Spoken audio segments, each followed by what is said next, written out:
Chapter 634. The mountain path was winding and rugged, and the narrow road stretched as far as the eye could see. Jiang Pingji rode on Little White's back with relative ease. As an excellent descendant of Shalan and the warhorses of the northern borderline, Little White's endurance and weight-bearing ability were extremely strong. Every step was steady and easy. In contrast, the others looked a little embarrassed. The mountain path to Jinmen County is already so rugged. I wonder how difficult the road to Fenghu County will be. Yang Si was also secretly complaining. As a counselor, he enjoyed special treatment. Most of the other soldiers walked. He could still ride a horse and did not need to walk on his legs, but the bumpy ride still made him suffer. Jiang Pengji saw that his face was deathly pale with exhaustion that could not be dispelled. She then looked at the purplish-red horse under him, which was panting. She took the initiative to suggest, "Why don't you ride Little White? Look at you. I think you'll be exhausted before we reach Jinmen County." Yang Si was a little tempted, but when he thought that intelligent horses had a temper, he suddenly became a little timid. "Won't it throw me off the horse?" Yang Si nervously grabbed the reins. If he was not afraid that Little White would be uncomfortable, he would have hugged the horse's neck for safety. Unexpectedly, not only did Little White not throw Yang Si off the horse's back, but it continued to hurry on without complaint. Don't deliberately cause trouble. Little White's temperament is still good. Jiang Pingji changed to Yang Si's previous horse and controlled the horse with the reins. Fortunately, our opponent this time is the Red Lotus group. If it were a smarter enemy, I wouldn't dare to take this mountain path. She looked around at the terrain on the horse's back and teased him with a smile. Taking the mountain path was indeed a strange move. They could avoid the enemy's eyes and ears without being noticed. Whether it was a sneak attack or something else, it had a miraculous effect. However, risks and benefits coexisted. The mountain path was not only suitable for them to sneak attack the enemy, but it was also suitable for the enemy to ambush them. Little White walked very steadily, which was a world of difference from the previous bumpy ride. This made Yang Si feel a little better. He said, "The situation is different.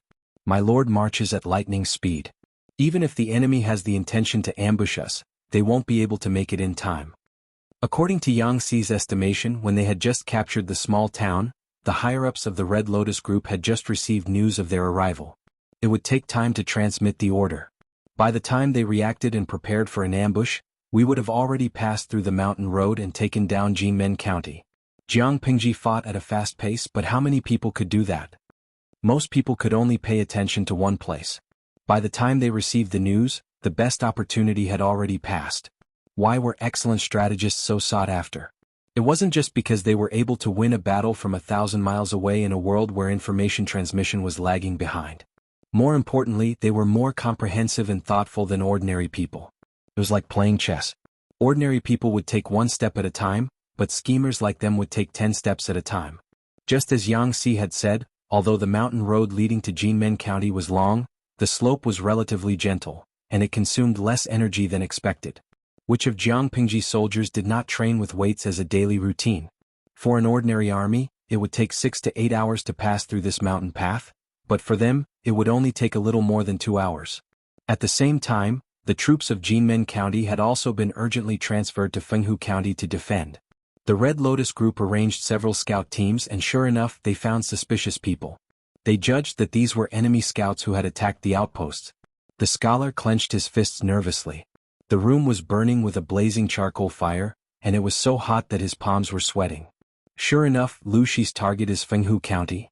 The scholar nervously put his hands behind his back and paced back and forth in the hall, as if he wanted to rub a hole in the ground. He said, "Go and investigate again. Report back quickly if there's anything. If you find Lu Shi's main force, don't act rashly and alert him." "Yes." Not long after, a voice came from outside the hall again. The Red Lotus group had found traces of scout activity at the exit of the mountain road in Fenghu County. Every once in a while, someone would come to report back, which made the scholar extremely nervous. Lu Shi had sent a large number of scouts. What did this mean? It meant that the number of troops he had brought was large, and it was very likely that it was more than 10,000. Report, report, report. The messenger kept going back and forth. Every time he received a reply, the scholar's nervousness increased. In the end, he was so anxious that he was sweating profusely. He went out and looked at the sky outside. Flustered and exasperated, he said, "Haven't the reinforcements from Jinmen County arrived yet?" The messenger hung his head and answered timidly, There's still half a day away. Half a day? So slow? The scholar was angry and anxious. He had never felt that time would pass so slowly. He was like an ant on a hot pan. For him, every minute and every second was torture. Now he only hoped that Lu Shi would move slowly. It would be best if he could wait for their reinforcements to enter the city before coming. Otherwise, he really did not have the confidence to fight against Jiang Pingji with his current troops. Where is Mr. N? Quickly invite Mr. N over to discuss countermeasures. Thinking of N Shui, the scholar had a backbone. He hurriedly asked the servant beside him to invite N Shui. The manservant ran as fast as he could, but N Shui was no longer in Jinmen County. Do you know where Mr. N went? The scholar did not feel that anything was wrong. Although N Shui had left, his brothers who were close to him were still there. The scholar did not suspect anything. The servant replied, I've asked carefully. Mr. N seems to have gone to Honglian County overnight. The scholar frowned. He did not understand why N Shui had gone to Honglian County at this time. However, he did not dwell on this issue for too long, because another messenger had found traces of scouts. What made the scholar even more terrified was that the scouts were getting closer and closer to Jinmen County. In other words, when these scouts had finished investigating the situation, Lu Shi's main force would attack. Thinking of the reinforcements that would arrive in half a day, the scholar wanted to grab his hair in frustration. Because the scouts were moving around frequently and spying on their situation, the scholar had never thought that this was just bait set up by Jiang Pingji. Chiguan Rang was in charge of the Central Army. Under his arrangements, scouts were sent out to scare and tease the Red Lotus group. As for the main force? At this moment they had already passed through the mountain road and crossed a vast expanse of white snow, galloping toward Jinmen County. Qingda County belonged to the northern region. The snow was heavy in winter. Except for the official road, no one cleared the snow in other places. Usually they waited for the weather to warm up and let it melt on its own. Jiang Pingji had already asked the people of the vanguard battalion to prepare plain-colored linen and draped it over their bodies as cover. The weather was good that day. The snow reflected the light. In order not to hurt their eyes, the guards at the city gate would not stare at the snow outside the city for a long time. The garrison of Jinmen County was almost completely transferred away. Only 3,000 old, weak and disabled soldiers were left behind. The sun was shining brightly, and the reflection made their eyes very uncomfortable. Outside it was freezing cold. There were only a few Red Lotus group on the city wall who were seriously guarding. Chapter 635. Gaokao Yila. Streamer, do you want to cover your eyes with a coarse cloth to block the light? So annoying. In ancient times there were no sunglasses or protective glasses. The ultraviolet rays reflected from the snow will harm the eyes. It's easy to get snow blindness. Little angels, if the person above didn't remind me, I would have forgotten about this. You must be careful of snow blindness. Let's get together, please. We're at war now. Whether we can survive is still a problem. What's a pair of eyes worth? Jiang Pingji turned off the bullet screen in the streaming room and turned the screen to the smallest size to avoid distraction. Dian Yin was beside her. Because he was nervous, his voice sounded a little rough. My lord, could it be a trap? He saw that there were only a few soldiers on the city gate. They were too lax. Jiang Pingji smiled and said, Do you think everyone is like me, your lord? When I run the army, I issue orders repeatedly. Those who disobey will be dealt with according to military law. Those who slack and play tricks have to think twice. The Red Lotus group is different. Discipline is lax. Now that most of the elites have been transferred away, the remaining people think that they have nothing to worry about. Naturally, they won't take extra precautions. It's such a cold day. Who wants to be cold? They'll slack if they can. If the guards on the city gate assumed a solemn stance, Jiang Pingji would be worried that there would be an ambush. Dian Yin nodded thoughtfully. Looking at the city gate, Jiang Pingji narrowed her eyes dangerously. She said, I really don't like this city gate. Dian Yin didn't understand. Weren't all the city gates the same? Why was there one that didn't like it? Jiang Pingji said, Dian Yin, lead the soldiers to cover me. Now we have to break into the city as fast as possible. I have a good idea. Dian Yin didn't ask what Jiang Pingji's idea was. He only needed to do what he was supposed to do. My lord, please rest assured. Jiang Pingji nodded. She looked down at the long spear in her hand. It was too thin and too long. She turned her head to look at Dian Yan's waist. She reached out and said, Lend me your 2 big axes. Dian Yan was tall and strong. He had great strength. He especially liked to use such heavy weapons during battles. With one swing of the axe he could split a person from the top of his skull to his pelvis. The scene was bloody and violent. Every time he came back from a battle, he looked like he had been fished out from a pool of blood. Hearing that Jiang Pingji wanted to borrow his weapon, it wasn't that Dian Yen was unwilling but, "My lord, these 2 axes are too heavy, I'm afraid." Dian Yen had not finished his words when his eyes widened so much that they were about to pop out. The 2 axes were specially made and weighed nearly 50 kilograms, but they were as light as goose feathers in Jiang Pingji's hands. She did not seem to be straining at all. Every time Dian Yen thought he had a good understanding of his lord's combat abilities, she would always be able to break his record. "The weight is quite comfortable," she pondered for a moment, then her lips curled into a faint smile.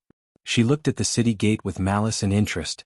At that moment, seeing Jiang Pingji holding 2 axes in her hands, the audience in the streaming room was stirred up again, and the bullet screen was filled with comments. "Kola?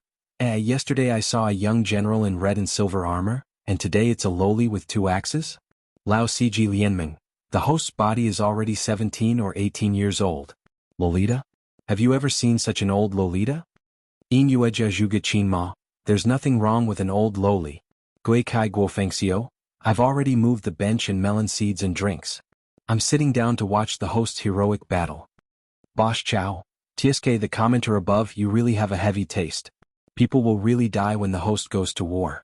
Faced with bloody corpses, large and small intestines flowing out of the abdominal cavity, spleens, accumulated feces and crushed brains, are you sure you can eat melon seeds and drinks?" Thinking of Bosch Chow's bullet screen, a similar scene involuntarily appeared in his mind, and he almost vomited. Jiang Pingji really wanted to cause trouble. At present, it was not clear about the specific garrison situation in Jinmen district, so Jiang Pingji did not dare to be careless. In order to end the battle quickly, she could only choose to explode and shatter the Red Lotus Group's momentum with a thunderous attack. She would use the fastest speed to take down Jinmen district. In this way she had to cause trouble. Yang Si, who was protected at the back, looked in the direction of the city gate from afar. He did not know whether Jiang Pingji would directly set up a battle formation to attack or launch a sneak attack. He pondered in his heart. There was already movement from the soldiers in front. "No. What does my lord want to do?" Yang Si almost screamed because he saw Jiang Pingji turn over and get on Little White's back. A row of soldiers advanced in an orderly manner. Because of the snow, the sunlight, and the white cloth draped over Jiang Pingji's body, the soldiers on the city gate did not immediately discover her traces. The soldiers of the Red Lotus group hid under the pilasters to take shelter from the wind. Their clothes were not uniform. Some of them wore very thick clothes while others were very thin. They curled up and shivered with their backs straight. The only thing they had in common was that they were all older, and their physical strength was not as good as that of the younger generation. "Oh my God, it's so cold." He opened his mouth and exhaled a breath of white air. The hot air that he had painstakingly held back escaped again. "Stop talking. The more you talk, the colder it gets. If you have the energy to talk, why don't you shake a little more? If you can't do it, pray to the gods. I think it's a little useful." In this era, ordinary people relied on walking to get around. Did they rely on shaking to keep warm? As for hot water pots, they did not exist. They were just a group of old, weak, and disabled soldiers. It was good enough that they could survive in this world. How could they dare to ask for more? The veterans guarding the city gate huddled together to keep warm. They barely had some warmth. In a world of ice and snow, they did not have enough clothes to keep out the cold. When guarding the city during the day, they just sent 1 or 2 people to stand guard. The others huddled under the pilasters to take shelter from the wind. They huddled together to keep warm. When the people on guard could not stand it anymore, they would take turns to do it. At this time, someone complained, "I wasn't on duty today. I really don't know what's gotten into the higher-ups. They transferred everyone away and made me the scapegoat." "You're not the only one who's unlucky. Stop talking. It's the chief's order to transfer people away. They've gone to eradicate the heretics." "Heretics? Who's the heretic? Who else can it be?" "Lu Shi from next door. If the gods say he's a heretic, then he's a heretic, a demon who brings disaster to the world." Lu Shi? Almost everyone in the north knew this name. It was the same for the people of Qingda County. Most of them made a living by mining coal, but in the current world the people could not even afford food. Who would buy coal? No one bought coal, which meant that many people who dug coal for a living would lose their livelihood. They could not even feed their families. In the past 2 years, Jiang Pingji had repeatedly purchased large amounts of coal from Qingda County. When the Red Lotus Group and Jiang Pingji had not completely fallen out, she had taken care of the business in Qingda County and provided for many people. As for the topic of heretics and demons, most people agreed with the crusade. Only a small group of people remained silent. At this time, someone looked up at the sky and found many dark spots in the sky. He raised his hand and pointed. "What's that?" Chapter 636. Enemy attack. Enemy? A wave of arrows fell from the sky and landed behind the battlements. The voices of the gate guards stopped abruptly, and they let out a soft whimper. Their half-standing bodies collapsed with a loud crash, but the rain of arrows was still falling. Soon, the fallen corpses were pierced into hedgehogs. Dark red blood flowed out of their bodies and seeped into the stone bricks of the city wall, dampening the ground. A nauseating sweet and fishy smell filled the air. After the first wave of arrows, everyone, regardless of whether they were standing or sitting on the ground, was on high alert. How was this possible? Why were there enemies? Someone was shot in the arm by an arrow. He clung tightly to the base of the battlements, holding a wooden shield in his hand, and quietly poked his head out. It would have been better if they hadn't seen it, but once they saw it, they were almost scared out of their wits. Beads of cold sweat broke out on their backs. The snow under the city wall was thick. At first glance, it seemed nothing, but when they looked closely, they could see something wriggling quickly on the snow, like a swarm of ants surging toward the city wall. When they got closer and looked again, it was clear that there were countless enemies. Who were they? Where did they come from? The rain of arrows continued to fall from the sky. The Red Lotus Group was scared out of their wits. They didn't even realize that the enemies under the city wall didn't carry any siege equipment. As long as they defended against the rain of arrows and organized a wave of counterattacks, they might be able to survive a little longer. However, they were already stunned by this sudden wave of attacks. Not to mention organizing a counterattack, it was already good enough that no one stepped on them.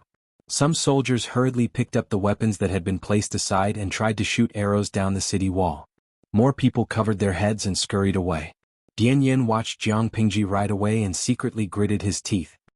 He ordered the soldiers to continue advancing down the city wall while continuing to shoot arrows. "Cover the Lord." Yang Si, who was at the back, saw Jiang Pingji's figure that had shrunk to a small dot. He was so scared that he almost fell into the snow. Even if she was the commander of the Vanguard Battalion, who would act so willfully and recklessly like her? Yang Si's heart was in his throat. He almost forgot how to breathe. He stared ahead without blinking. Even though his eyes were a little sore from staring, he still didn't dare to blink. He was afraid that Jiang Pingji would die on the battlefield in the blink of an eye. The current situation was much more thrilling than yesterday's skirmish. Just the height of the two city walls was not on the same level. Yesterday, the small city was only slightly more than 20 feet high. His lord could climb the city wall with her coquettish movements. What about today? How was the lord going to get up the city wall that was 30 feet high? Jiang Pingji had only climbed halfway. Perhaps she would be shot into a hedgehog by the Red Lotus Group on the city wall. At this moment he finally understood Wei Si's sadness. With such a carefree and worrisome lord, the officials were either worried sick or scared out of their wits. Yang Si felt that his lifespan would be halved if he were to go through 2 more rounds like this. It would be difficult for him to die of old age. The viewers in the live stream also felt the same thrill as him. Yang Si was holding the line at the rear. His eyesight was limited, and he could only see Jiang Pingji's figure turning into a blurry red and white dot. However, it was different for the audience in the streaming room. Their perspective followed Jiang Pingji's movements. How could that feeling be described as pleasurable? It was even more exciting than watching a 3D movie. If their faces were closer to the screen, it felt like those arrows would fly out of the screen and pierce through their brains. Jintian Changsho, I'm going to die, I'm going to die, I'm going to die. Streamer, be careful. Cheongda Jibukeguo, F***CK, that arrow just now was too thrilling.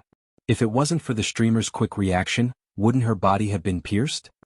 I still need to work hard this month. I'm trembling. Even time travel is so dangerous now. Henceforth Tian Sigging, I'm scared to death. I estimate that pair of broad axes must weigh more than 50 kilograms, right? How strong is the streamer? She looks so relaxed. If it wasn't for the fact that it's impossible for the streaming room to be fake, I would have thought that they're imitations.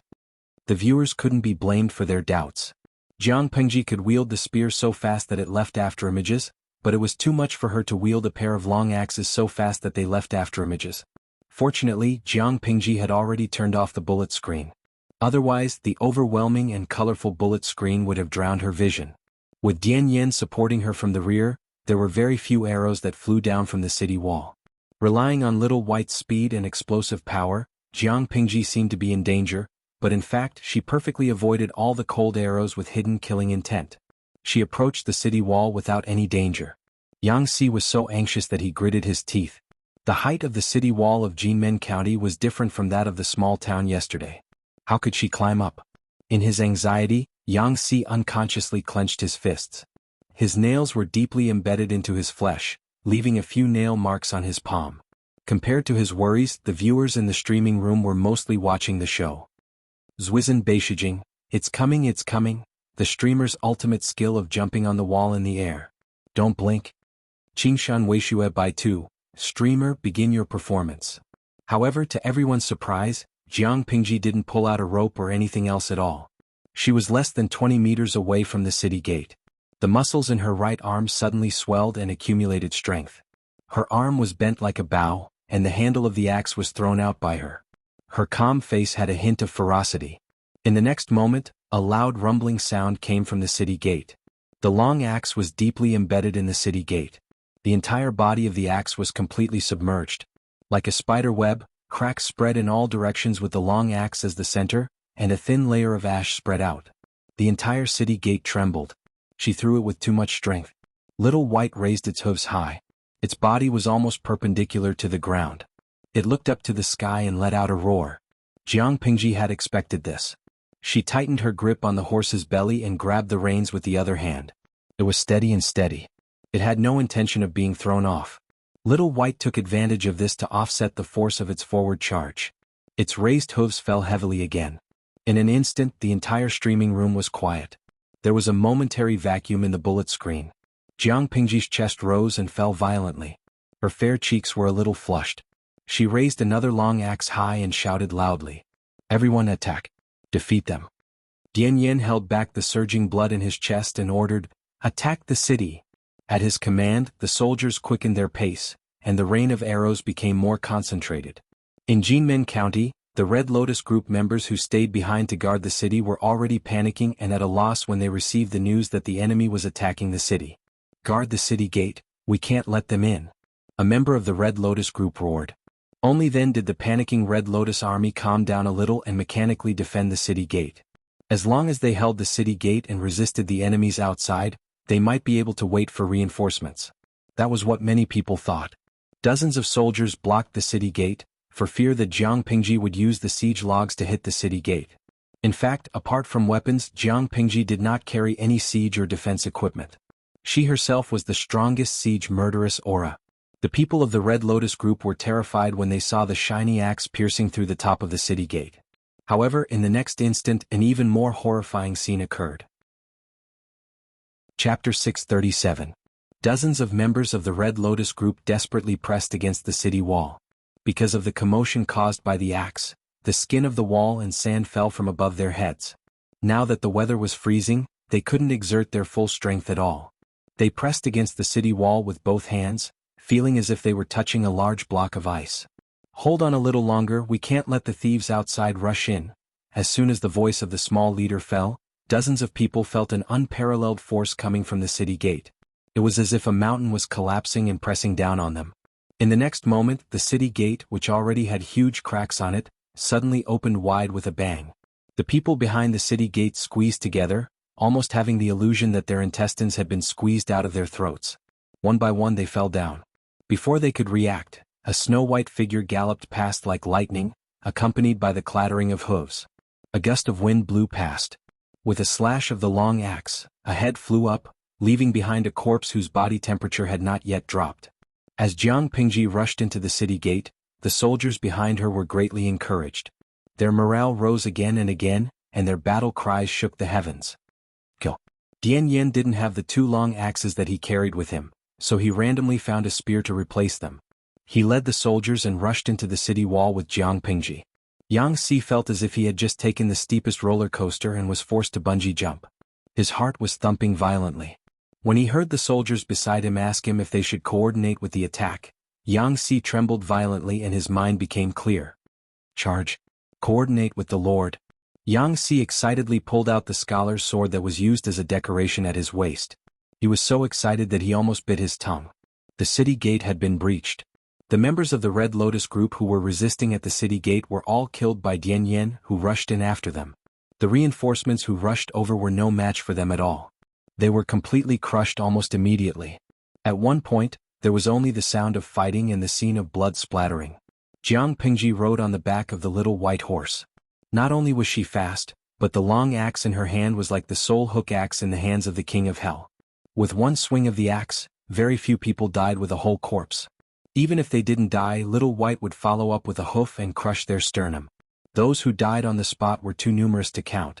Little White rarely cooperated with Jiang Pingji, but it was full of intelligence. Its performance was not any weaker than White's.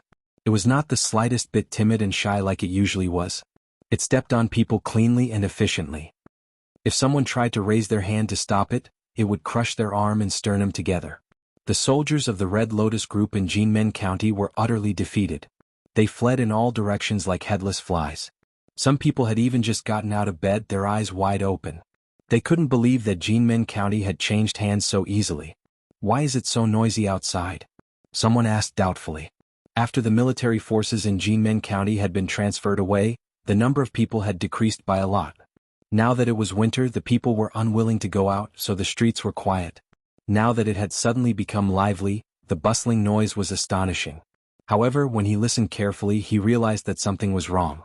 How was that the sound of excitement and jubilation? It was clearly the sound of shouting to kill, beating and howling like wolves. Is there a war outside? Can't you let people sleep? What's with all the noise? Some people with bad tempers began to roar at the source of the noise. Seeing that it was not working, they went straight back to the house with their kitchen knives in an attempt to intimidate the people. However, before they could step out of the fence, a man covered in blood rushed in from the corner of the street and fell to the ground, forming a pool of blood. Seeing this scene, the man was so scared that his legs turned to jelly. He fell to the ground, trembling, then turned around and crawled back into the house.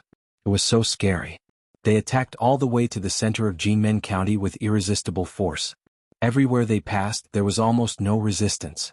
The soldiers on Jiang Pingji's side were all well trained. They trained continuously throughout the year. Large-scale training was concentrated in midsummer and cold winter. They wore the same armor and held standard weapons. They cooperated with each other in combat, forming groups of 3 to 5 people. On the other hand, the Red Lotus group was full of people dressed in rags. Just the weather alone could defeat them, let alone the others. It was difficult for the old, weak, sick and disabled to move. How could they pick up weapons and fight against the enemy? The other members of the Red Lotus group, who had rushed over after hearing the noise, were so scared that their legs turned to jelly. They could not summon the slightest will to fight. They laid down their weapons and surrendered, their faces ashen. Many people did not even know that Jinmen County had changed hands overnight. If the streets had not been cleaned of blood and broken limbs, who would have thought that a siege had broken out in the seemingly peaceful Jinmen County not long ago? Yang Si could not think of another word to describe this battle other than fast. The soldiers strangled the enemy and defeated the momentum of the Red Lotus group's garrison, making them unable to summon the will to fight. Then they shouted that those who surrendered would not be killed. Jiang Pingji was a warlike person, but she was not a murderous person. Enemies who no longer had the will to fight were not worth her killing at all. She shook off the blood and minced meat on the axe and turned over to dismount. "Little White, well done. I'll get someone to prepare the best food for you when we get back." Jiang Pingji stroked Little White's mane. It snorted and rubbed against her palm, acting like a spoiled child in a docile manner. Because of Jiang Pingji's violent opening of the way, Little White's snow-white fur had been dyed scarlet, which added a bit of heroic spirit. Yang Si laid out the layout and commanded. Dian Yen cleaned up the stubborn enemies and captives. Jiang Pingji also charged in the middle of the vanguard battalion. When the sun rose above their heads, it was already noon. Jiang Pingji leaned against Little White's side. She raised her hand and twisted the sleeves and hem of her clothes under her armor. Thick blood was squeezed out and dripped to the ground. It was clearly a bloody, terrifying, and horrifying scene, but she did it very naturally, as if she was wringing rainwater instead of human blood. "My lord!" A call came from afar. Jiang Pingji looked up and saw Yang Si stagger and fall off the back of the date-red horse. Jiang Pingji glanced at the scholar's sword at Yang Si's waist.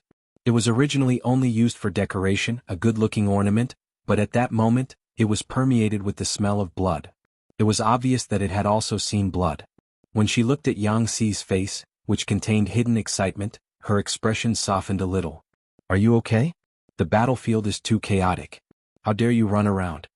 Yang Xi's job was mental work. The fighting and killing could be left to the martial arts. If anything happened to Yang Xi, the team, which was already short of people, would be even more lacking. Jinmen District had already been conquered. There would be many things to be busy with in the future. They could not afford to lose manpower at this time. Yang Xi did not know Jiang Pingji's thoughts. He thought that she was concerned about him, and his heart suddenly warmed up. Just now he called her Lord willingly. "Thank you for your concern, my lord. I'm fine." Other than the pain in his thighs from riding the horse, he was fine. He had also experienced the addiction of charging and breaking through enemy lines. The gentleman's martial arts that he had learned in the past were not useless. Jiang Pingji's voice was calm. "Has the battlefield been cleaned up? How many wounded are there? How many captives? Did anyone take the opportunity to cause trouble?" Chapter 638. Jiang Pingji's side had the upper hand, but as the attacking party without any siege equipment, it was already very good to have such an outcome. She said, "Now that the weather is cold, the corpses won't rot easily. Collect the corpses of the soldiers and send them back." According to the customs of war, the corpses of soldiers were usually disposed of on the spot. Firstly, there were too many corpses and it was not easy to move them. Secondly, the weather was not good, so it was difficult to preserve the corpses. There were many accidents during the march, so it was inconvenient to bring the corpses along. However, the weather was cold and the corpses would not rot so easily. Jiang Pingji planned to send them back to their hometown instead of burying them in a foreign land. Yang Xi's eyes widened slightly, as if he was surprised by Jiang Pingji's decision. After a while he said in a low voice, "Yes." The situation in Jinmen District was far poorer than Jiang Pingji had imagined. The houses were dilapidated and low, and the doors of every household were tightly shut. Occasionally there would be people looking out through the crack in the door. If Jiang Pingji's gaze swept over them, they would immediately shrink their heads back. Jiang Pingji formulated a strict military order. The troops were not allowed to disturb the people during battles. If they violated the order, they would be punished according to military law. Let the soldiers rest for a while, eat something and recover their strength. We will go back and act according to plan. Jiang Pingji heaved a sigh of relief and thought about the battle plan she had formulated. Yang Xi nodded and passed the order on behalf of Jiang Pingji. The vanguard battalion was the most elite part of the entire team, but Jinmen District had just been captured, so it was impossible to leave anyone to defend it. Therefore, before they set off, Jiang Pingji had informed Qiguanrang and asked him to deploy more than 1,000 troops from the main army to temporarily take over Jinmen District.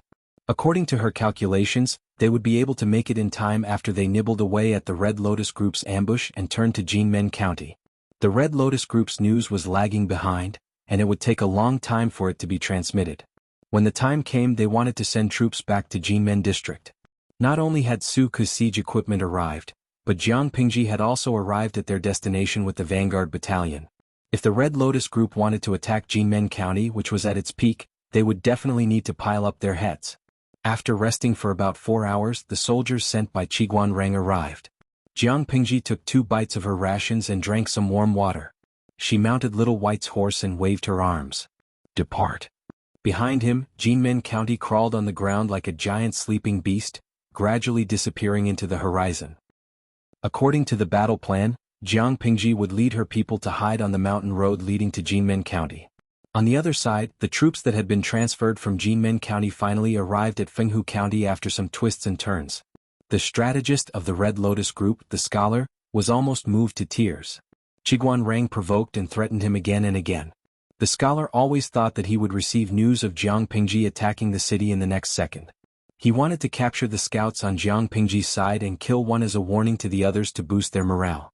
However, the scouts were cunning and slippery like loaches. He could only find traces of them, but he couldn't catch them. This made the scholar angry. But now, all the troops from Jinmen County had arrived. How could the combined forces of the 2 counties not be able to hold back Lu Shi? The scholar felt a sense of security, and all of his uneasiness was dispelled. Lu Shi has gone too far. We must teach him a lesson and let him know how powerful our sacred group is. The scholar secretly clenched his teeth. The plan to outflank Lu Shi that he had previously come up with once again occupied his mind. He was very tempted. He had been frightened by the scouts for so long. Now that he had the upper hand, how could he not think of a way to get back at Lu Shi and make him lose face? Thinking of this, the scholar began to deploy troops. He dispatched more than 3,000 people to prepare a sneak attack on the small town and ambush Jiang Pingji. In the Red Lotus group, the scholar had great authority. Almost no one except the leader could order him to withdraw the plan. However, the leader of the Red Lotus group, who had led the troops from Jinmen County to support them, was dissatisfied. The leader said, "Counselor, our army has traveled all the way from Jinmen County to Fenghu County.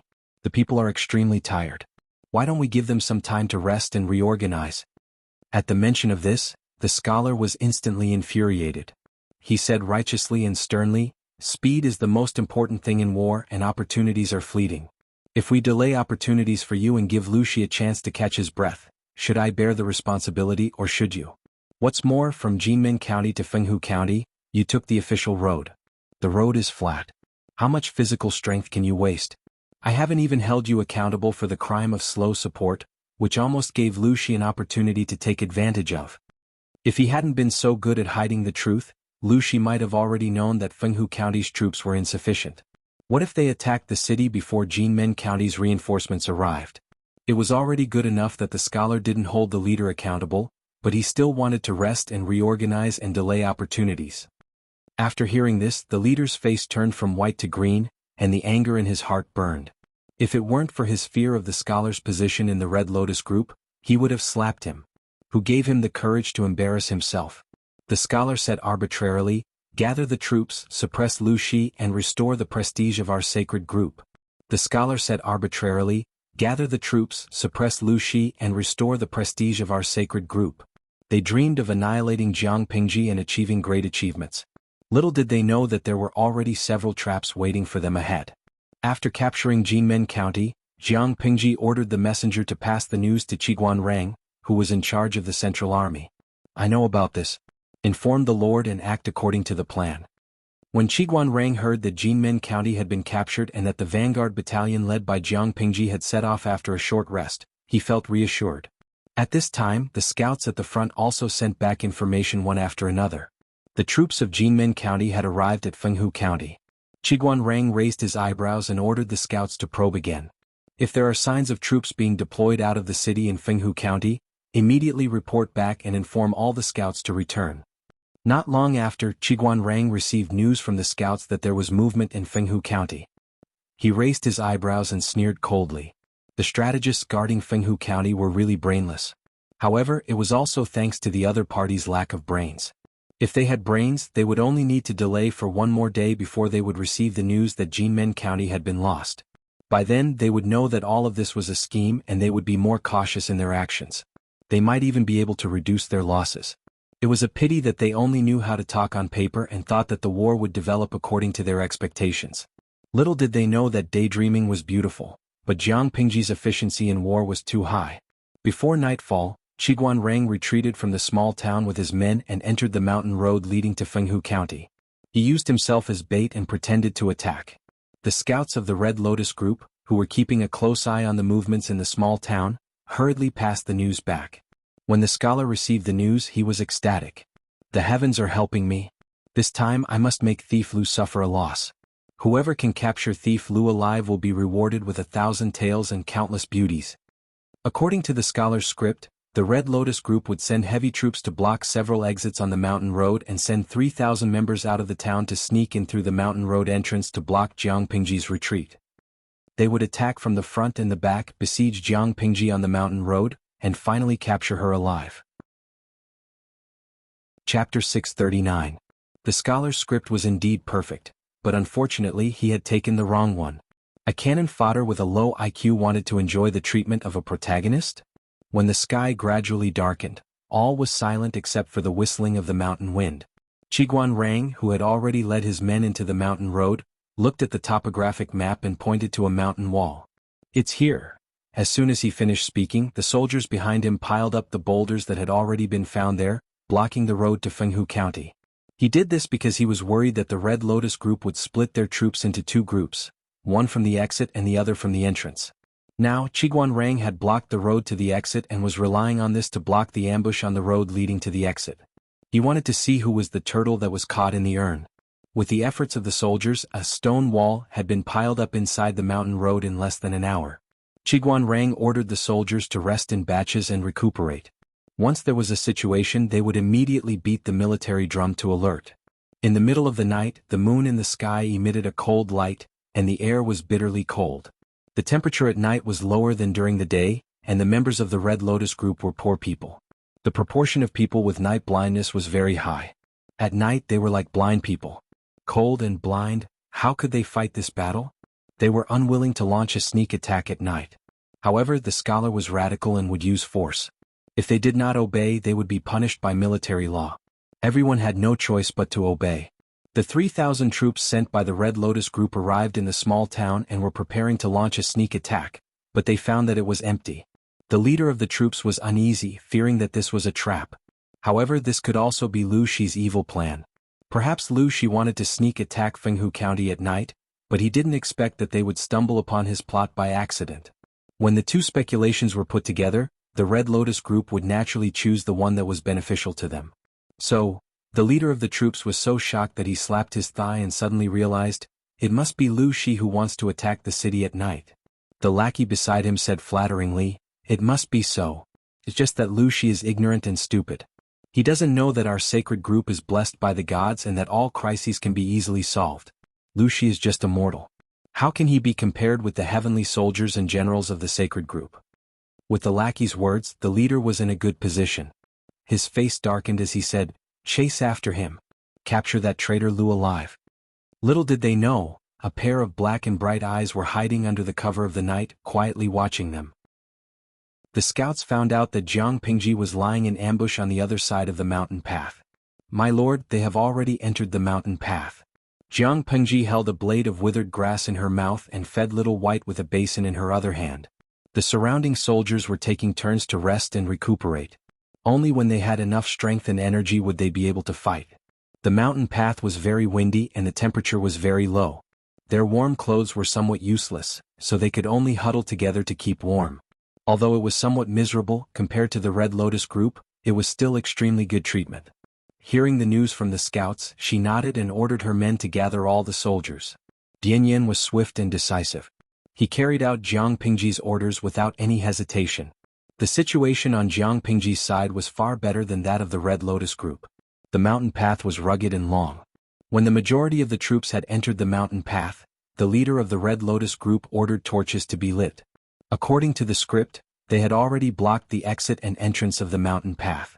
Now that they had lit the torches, they were not afraid of being discovered by Jiang Pingji. So what if they found out? There was no way out in front and no way out behind. Thief Lu could not escape even if he grew wings. With the light and warmth of the torches, the Red Lotus group advanced more smoothly. Their speed had also increased by a large margin. Qiguanrang had long been prepared. He placed a man at a certain distance. Qiguanrang didn't know whether to laugh or cry when he learned that the Red Lotus group was using torches to illuminate the area. The other side was truly fearless. Did they really think that they could eat them up? Aren't you afraid of choking to death? The mountain road was narrow and could only allow 2 carriages to travel side by side.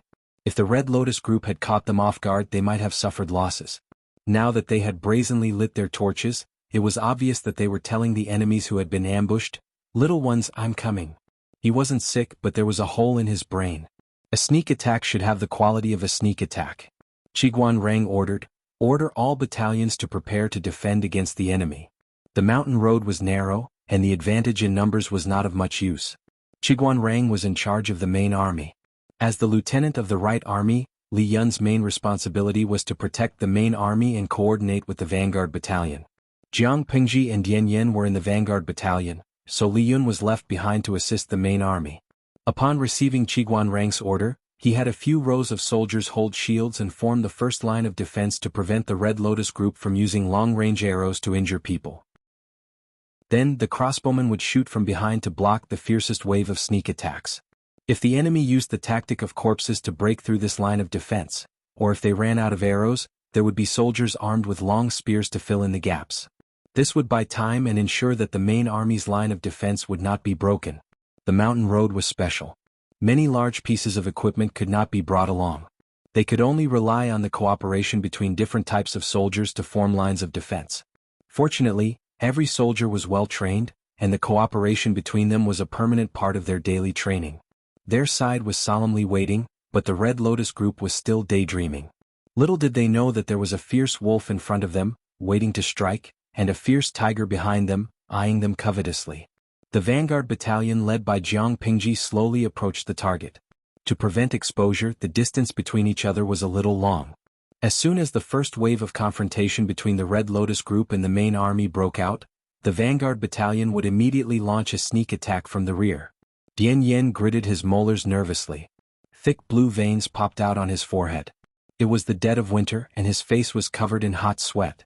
Jiang Pingji said in a low voice, "Don't be nervous. This is just a small battle. With me here nothing will go wrong." Dian Yen tried to slow down his breathing and slowly adjust his state of mind.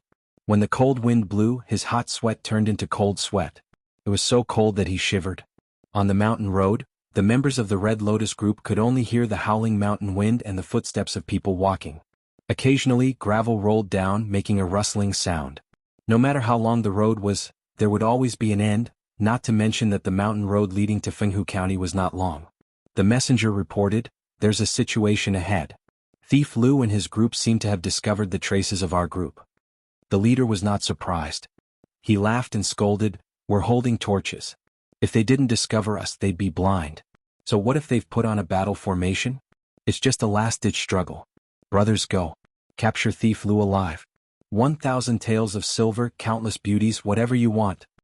As long as they attracted Lu Shi's main firepower, the brothers in Fenghu County would sneak in from the exit of the mountain road and launch a sneak attack on Lu Shi's weaker rear. Then they would surround Thief Lu so that he would not be able to take care of both the front and the back. Wouldn't that be wonderful? However, there was a saying that went, "Dreams are plentiful, but reality is harsh." How could a sinister guy like Qiguan Rang not have a backup plan? Did you see the stone wall he had people pile up? Were you surprised? Were you surprised? Chapter 640. As a non-mainstream streamer, Jiang Pingji's daily live stream was as punctual as if she was clocking in at work. If she suddenly started streaming in the middle of the night one day, there was no doubt that she would stir up some trouble. There was no shortage of night owls with a rich nightlife in the world.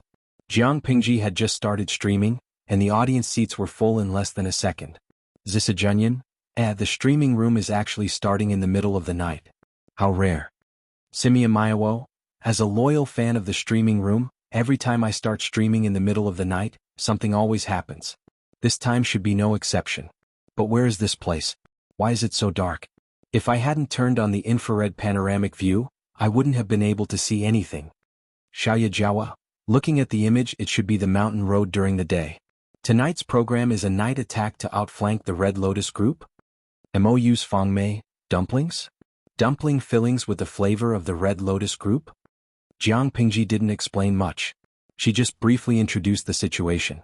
She started an extra live stream tonight, not for the audience, but to make use of the camera in the streaming room. As mentioned before, the camera in the streaming room could be rotated without any blind spots. It was positioned directly above Jiang Pingji's head, and the angle of view moved as she moved. In addition, the height and angle of the camera could be adjusted. The captured image could be seen not only by the audience in the streaming room, but also by Jiang Pingji. Using this angle of view, Jiang Pingji could easily control the overall situation and grasp the movements of the Red Lotus group. As for the live stream, that was just incidental.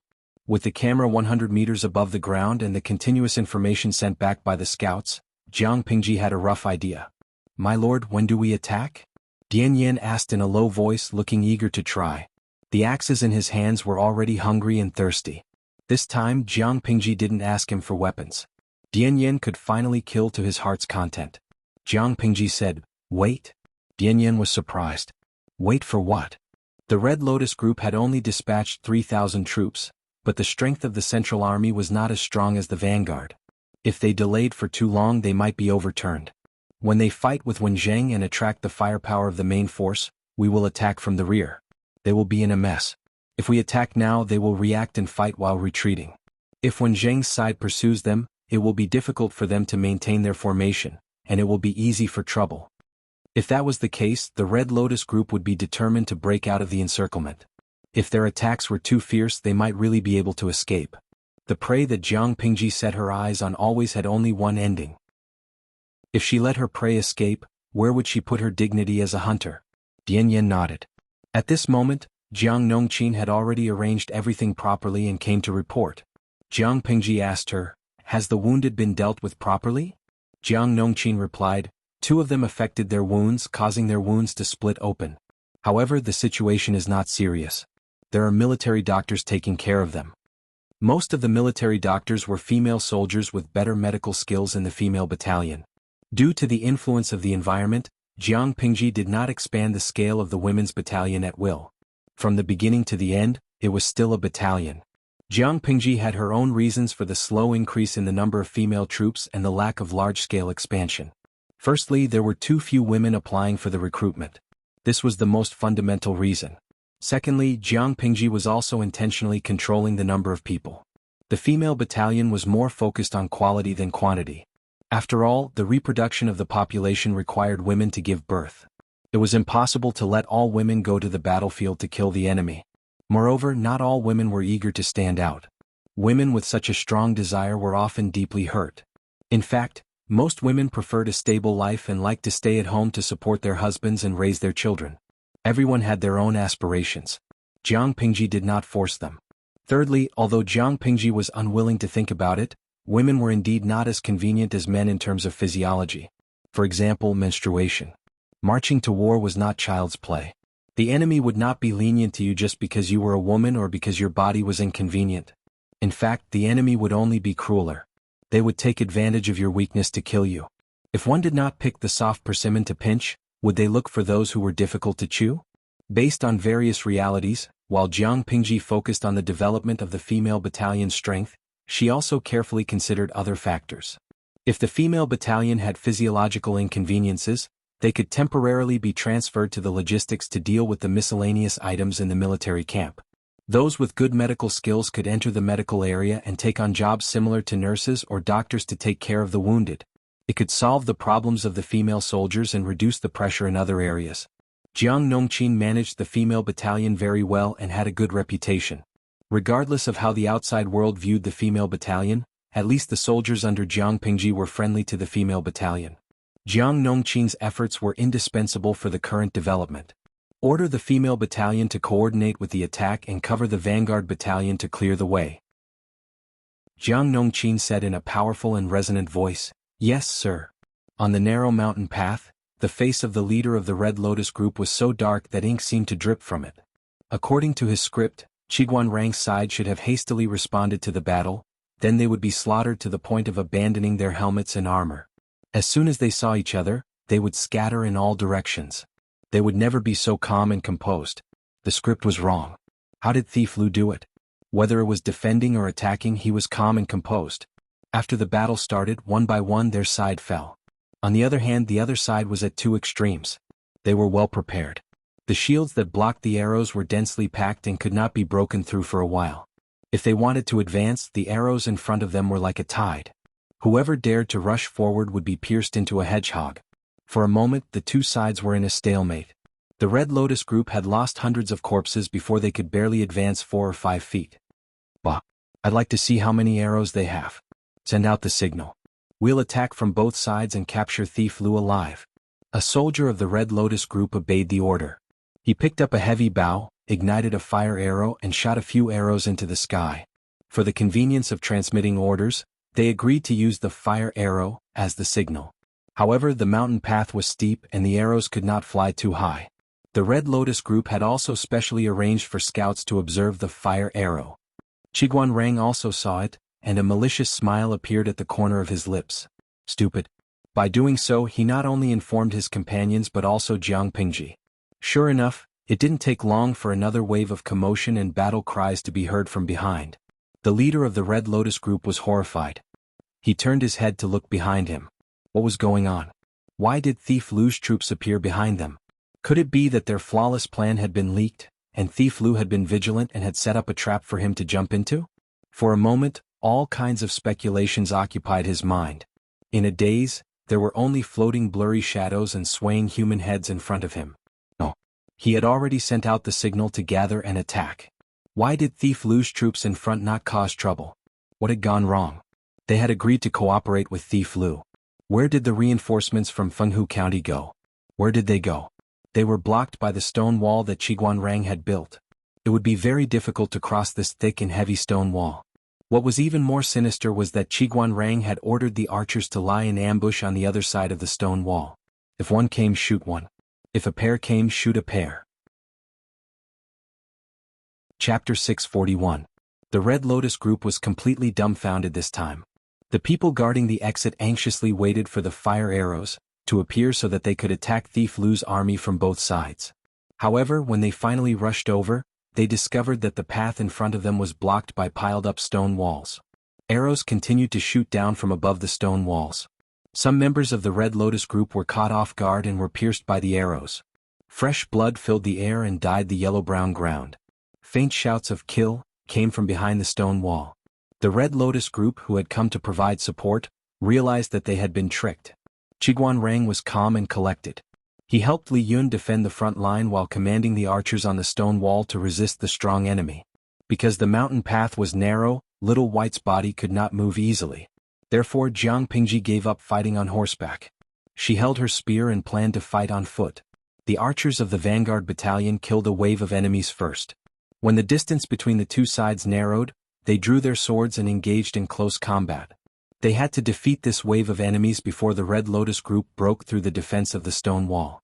Otherwise, Qiguanrang's central army would be in danger. During the melee, the crowd was too chaotic. Jiang Pingji quickly disappeared, but those with good eyesight saw her. It was clearly a melee, but she could always find a gap.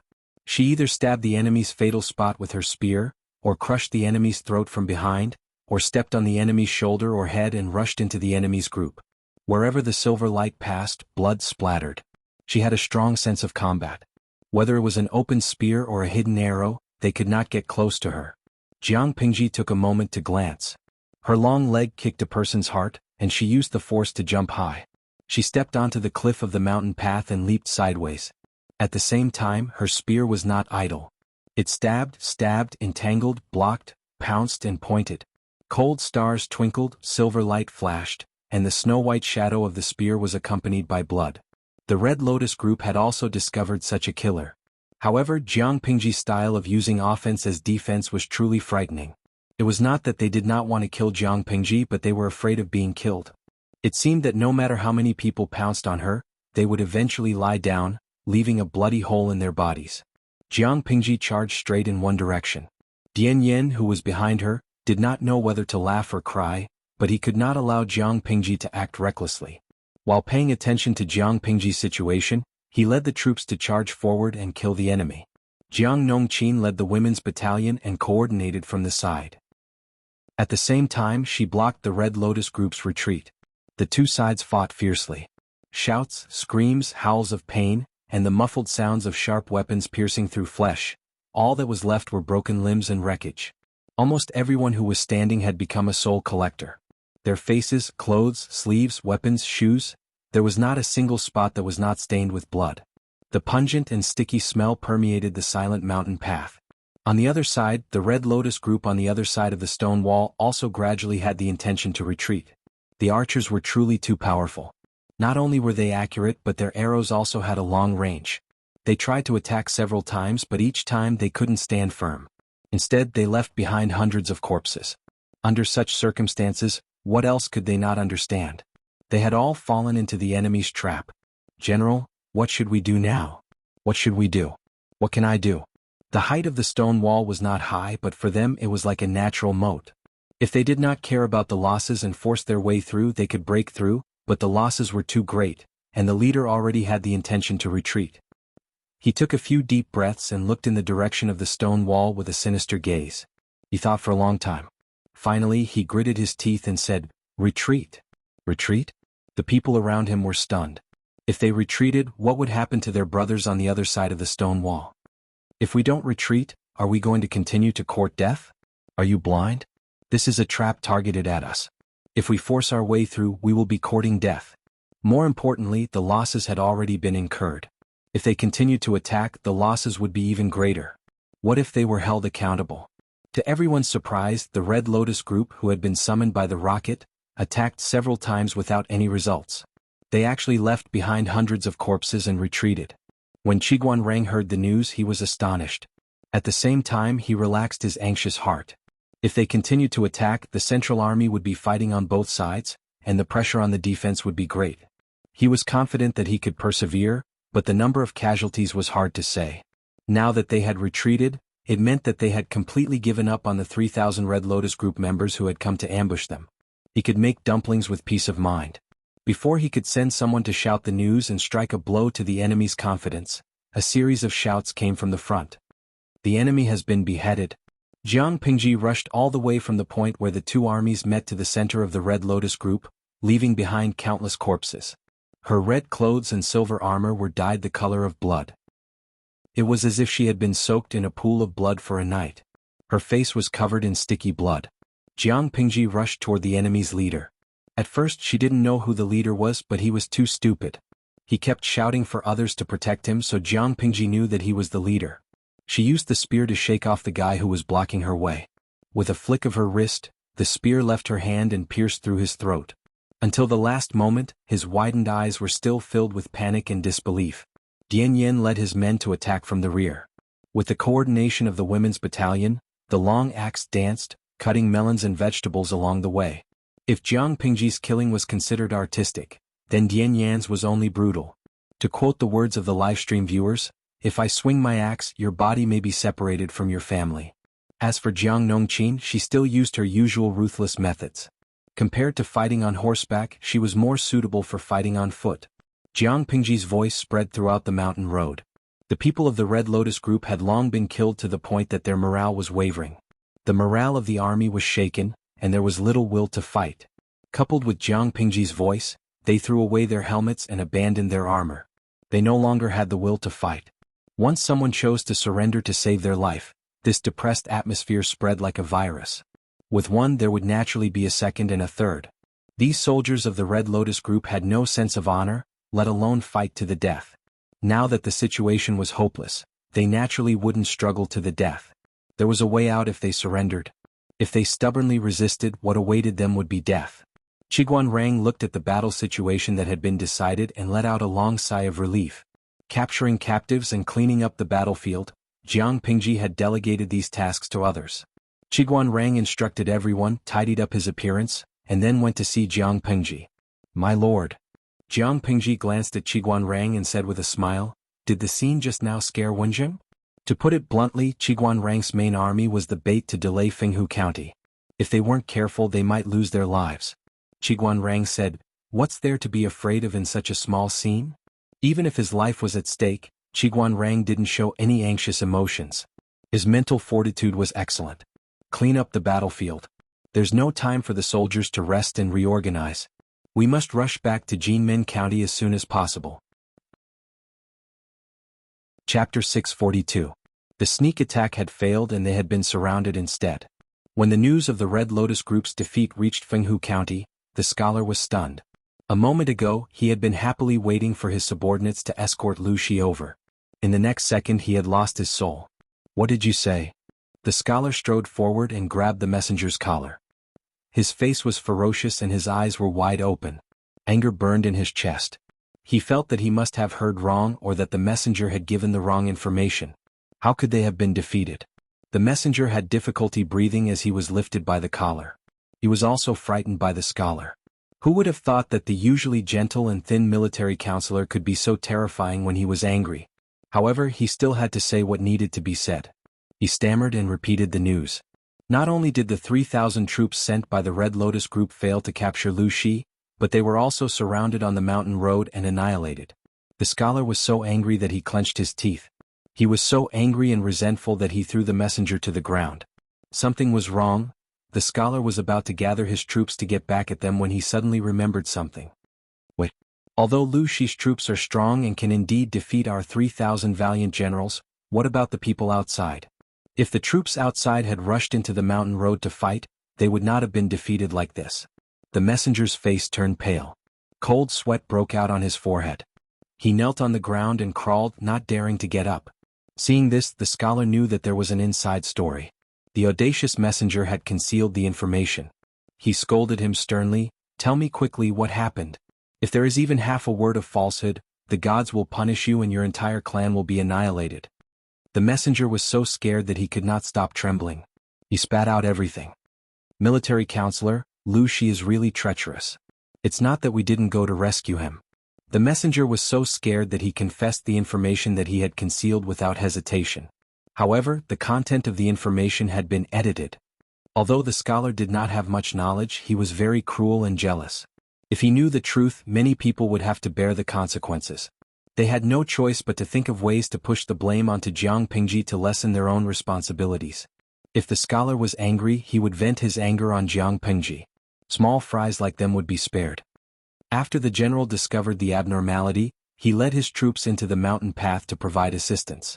How could he have known that traitor Lu was so cunning? He had already blocked that part of the mountain path and sent hundreds of archers to stand by on the stone wall. The general tried to attack several times. Hundreds of his brothers died, but they still couldn't shake the Lu clan's defense line. At this moment, the brothers inside could no longer hold on. For the sake of the other brothers, the general had no choice but to fall back. Otherwise, he wouldn't have abandoned his brothers so easily. Counselor, please understand, you must avenge your brothers. Hearing this explanation, the scholar was so angry that he almost had a heart attack.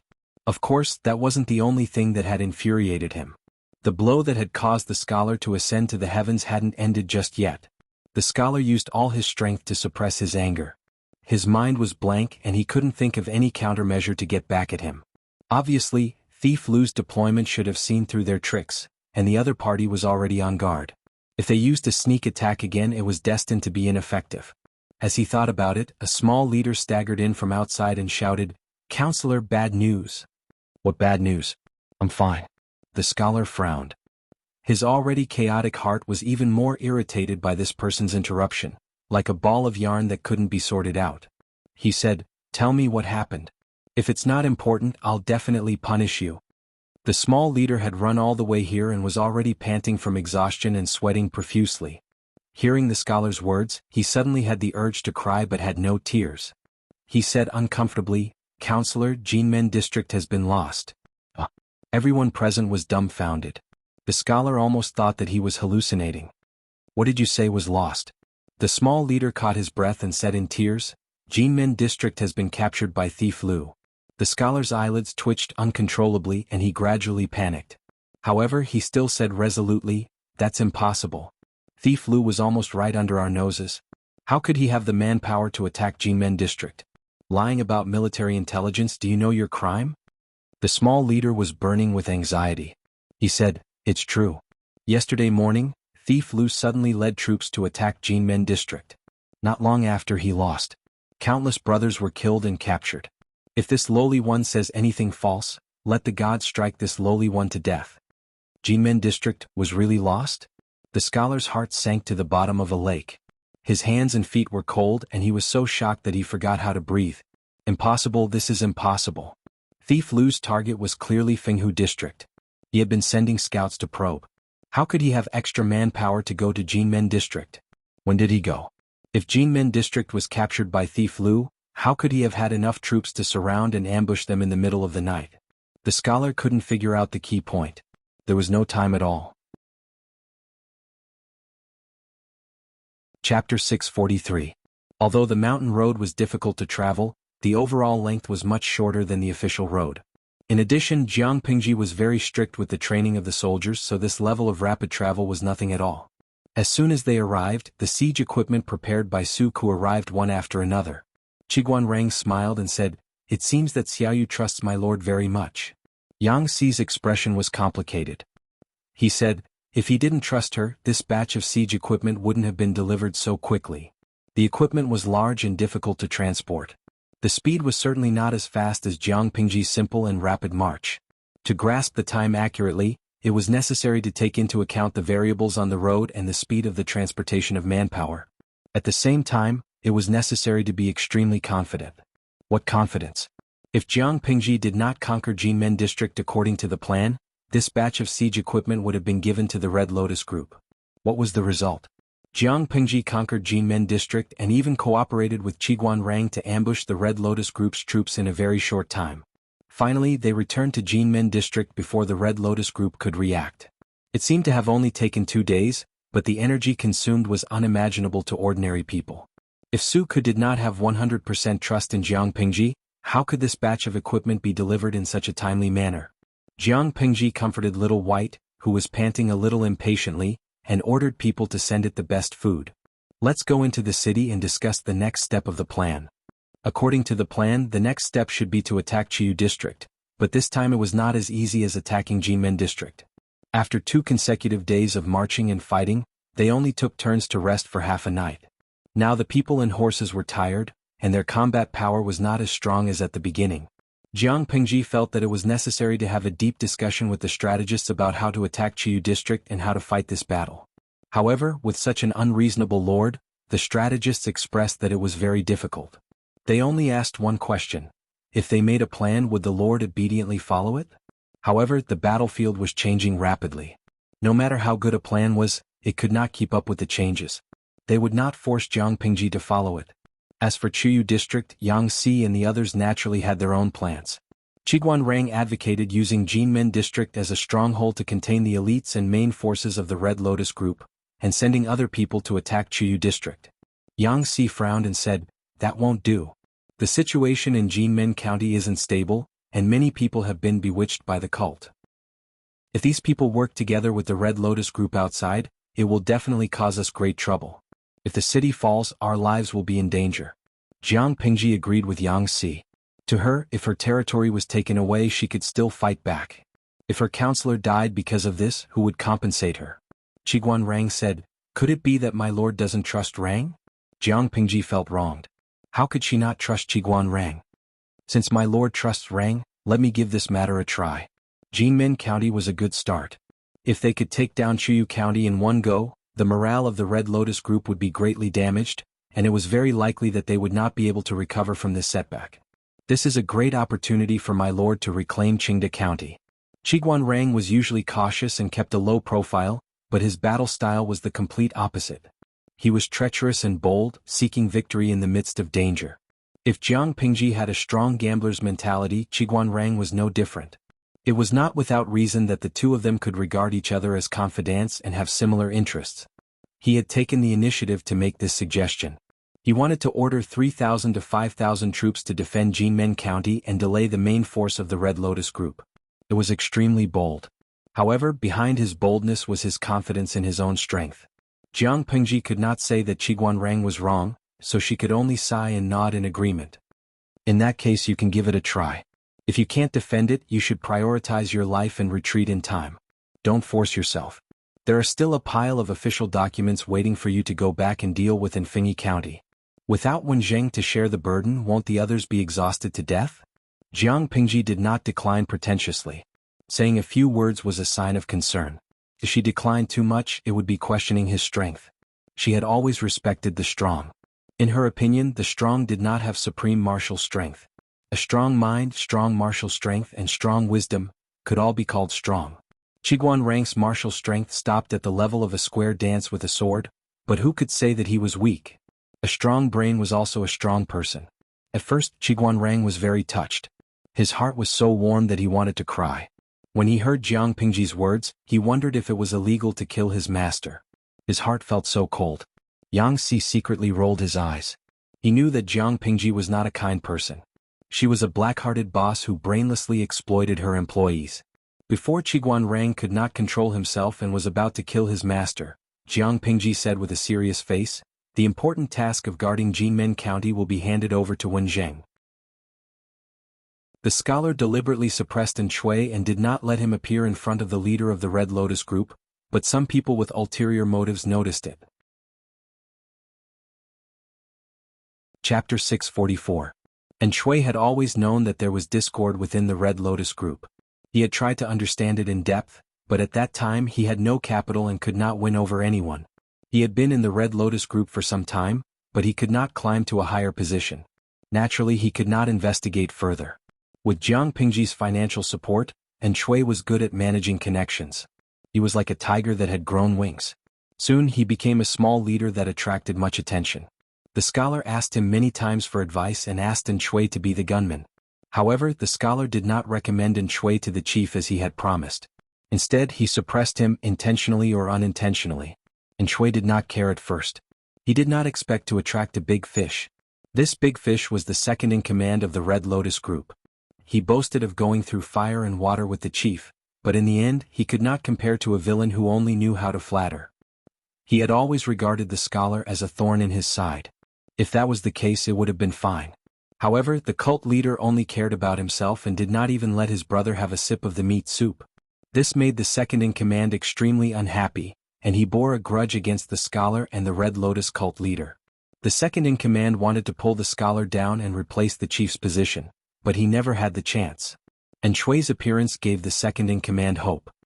He began to contact Shui in secret, repeatedly sowing discord between Shui and the scholar, and promised him a handsome reward. Shui was well aware of this, but he pretended to be deaf and dumb. He secretly tested the man's true intentions. After testing, he saw it, dozed off and found a pillow. It was too wonderful for words. In the end, they hit it off and decided to stir things up. This beggar was the messenger that Shui had secretly sent to inform Jiang Pingji of an important piece of news in advance. Shui wanted to cooperate with the second in command. He would obey him on the surface and help him rebel against the chief of the Red Lotus group, luring them to move their troops out of Honglian district. When Honglian district's troops were empty, he would send reinforcements. Jiang Pingji could take advantage of this opportunity to enter Honglian district. When the scholar received news that the chief had been captured and imprisoned and hurriedly sent troops to stop the second in command, Jiang Pingji could turn around and attack Jinmen district. Finally, when the scholar and the second in command were almost done fighting in Shuyu district, she would take them down. Jiang Pingji listened to the beggar's narration and could not help but frown inwardly. She still wore an appropriate amount of joy on her face. She hadn't expected Shui to be such a drama queen. He was really good at playing as a three-faced spy. The livestream viewers listened for a long time, but they were still confused. It took them a long time to figure it out. Midsummer Mosquito Duo? The spectators are so shocked that their hands almost fell off. God, Shui's three-faced spy is really sneaky. Shivering Winter. Although this plan sounds great, I'm still a little worried. Who knew if this Shui was really willing to help the host? If he wasn't a three-pronged spy, but instead played around with three sides and was only loyal to himself, then it would be terrible. Spring loves Sleepy. I saw the previous live stream. Shui and the host are in a cooperative relationship. There's no loyalty between them. His and the live stream's interests were aligned. Shui would only benefit if the host benefited, so the possibility of Shui scamming the host was very, very small. Chilly Autumn. I don't care who Shui is loyal to. The Oscars owe him a Best Actor award for his ability as a three-faced spy. Not only did the Oscars owe Shui a camp, but even Jiang Pingji couldn't help but want to double-click 666 to show her commendation. Although the Red Lotus group's level wasn't high, the thinking of a group of ruffians in the pugilistic world was quite strange. Shui was able to accurately grasp their thoughts and next moves, seizing any opportunity that might benefit him. Such a person was indeed a talent. The beggar received his reward, and the strategist who had been listening at the side spoke. Qiguan Rang frowned.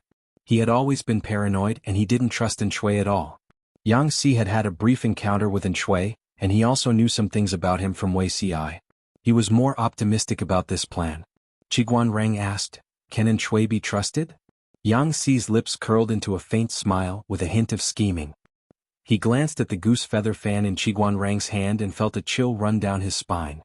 He silently averted his eyes. It doesn't matter whether he's trustworthy or not. What's important is how much benefit my lord can gain from this. Even if Yang Si has ulterior motives, he can't shake my lord's foundation. My lord can sit on top of the mountain and watch the tigers fight. Watch as the Red Lotus group splits internally, fight and exhaust each other, and finally reap the benefits. However, Jiang Pingji would rather choose to start the war during the new year. She couldn't afford to waste time. Li Yun was confused by what he heard.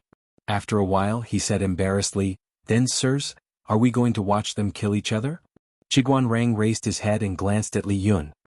He said strangely, "Why wouldn't we take advantage of the situation?" Li Yun was speechless.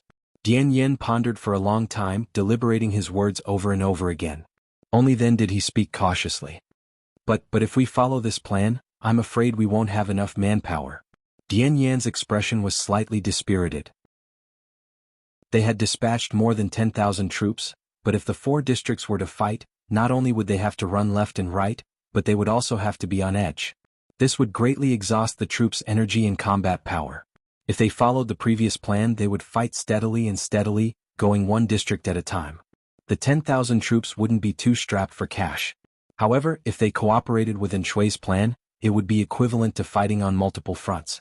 Their troops would be too scattered, and it wouldn't be conducive to consolidation and development. Jiang Pingji said, "We can't miss this opportunity. If we miss this opportunity, there won't be another one."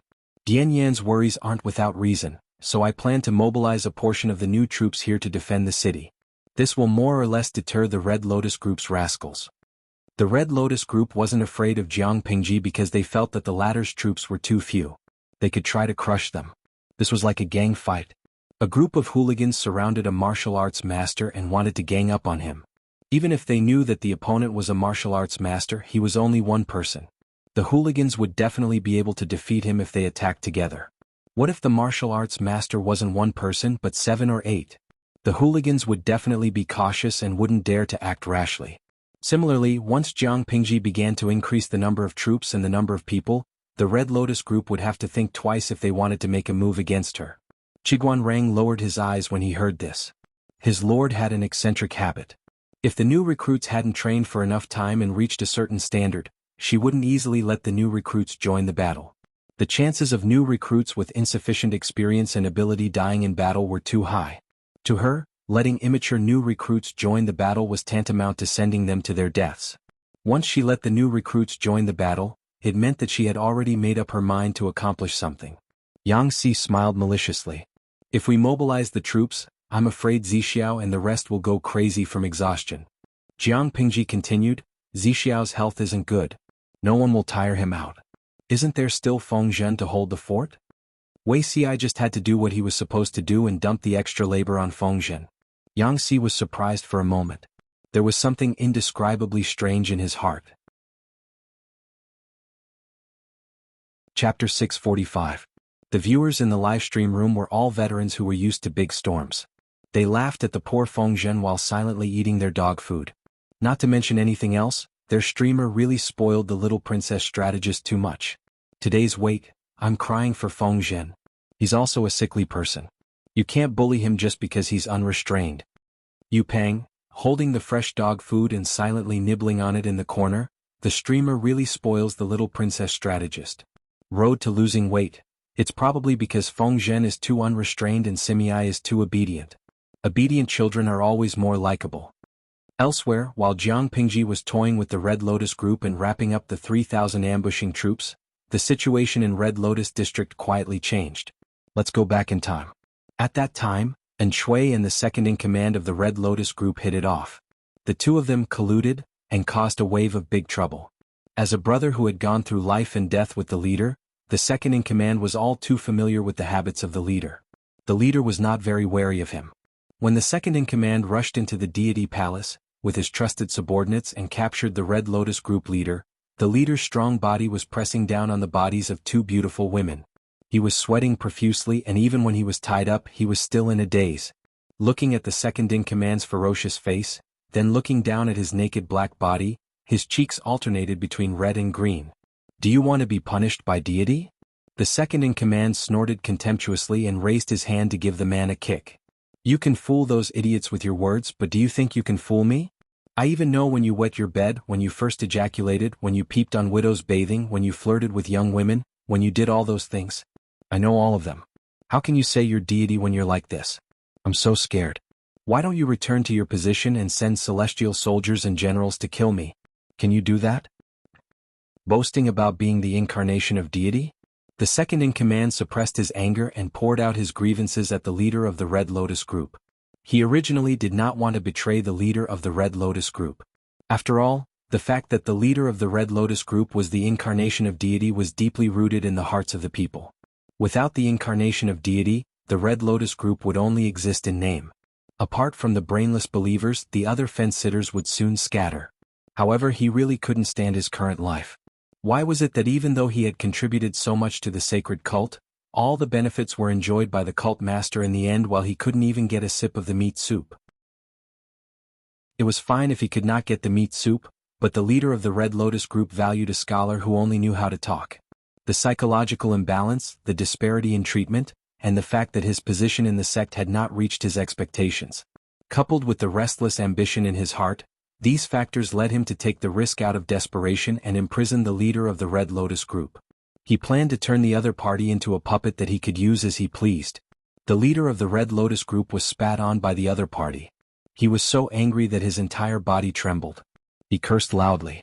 The spit was as stinky as a latrine pit. Don't be so arrogant. When the military advisor returns with his troops, it will be the day of your death. The second-in-command's heart skipped a beat. He felt a little weak, but he still put on a fierce front. He ordered his men to carefully imprison the leader of the Red Lotus group. The second-in-command kept pacing back and forth. Although he had long had the intention to rebel, it was just a strong thought and he had never put it into action. With Enchui's help, it was like adding wings to a tiger. However, once disloyalty was not tolerated. Enchui might betray others, but he might betray the second-in-command as well. The second-in-command seemed to put Enchui in an important position, but he was still wary and on guard. However, the current situation was a little tricky. If he did not rely on Enchui's ability, when the military advisor returned with the members of the Red Lotus group, it would be the day of his death. In order to survive, he had no choice but to continue working with Enchui. The advice Enchui gave him was also very pertinent. He spoke energetically and convinced the second-in-command wholeheartedly. The second-in-command had already taken down Red Lotus District, but the other 3 districts were still in the hands of the Red Lotus group. The news of Jinmen District's fall had not yet spread. Whether in terms of manpower or territory, the second-in-command was no match for the Red Lotus group. If he wanted to turn the tables, the second-in-command could only take advantage of the fact that the Red Lotus group and Lu Shi were fighting fiercely to fish in troubled waters. He could quietly launch a sneak attack on the Red Lotus group's territory and expand his power. In the end, Enchui said in a bewitching tone, "At this moment, the news that you've captured the leader hasn't spread. You can take your men and horses and rush to Chuyu district.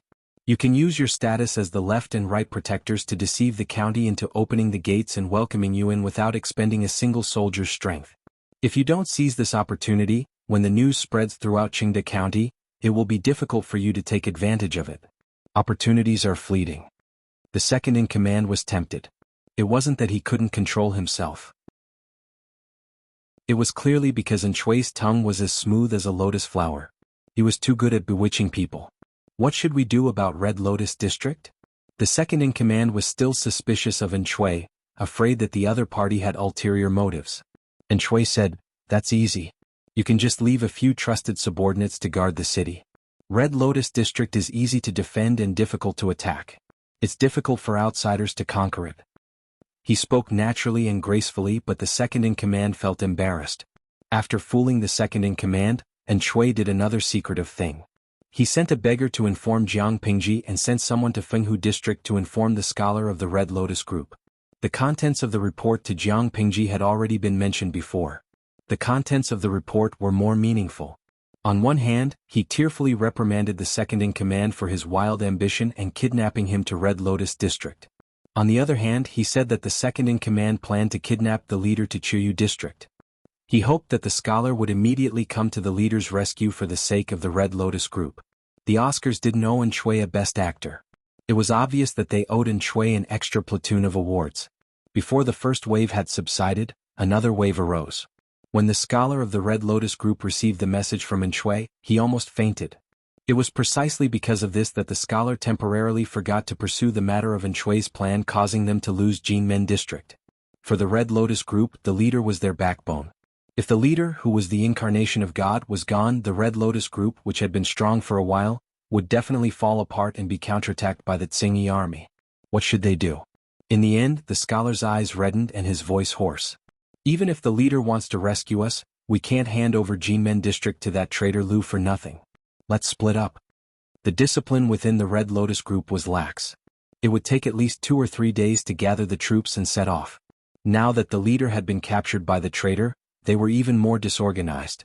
They were like headless flies flying around without any order, and their speed was even slower.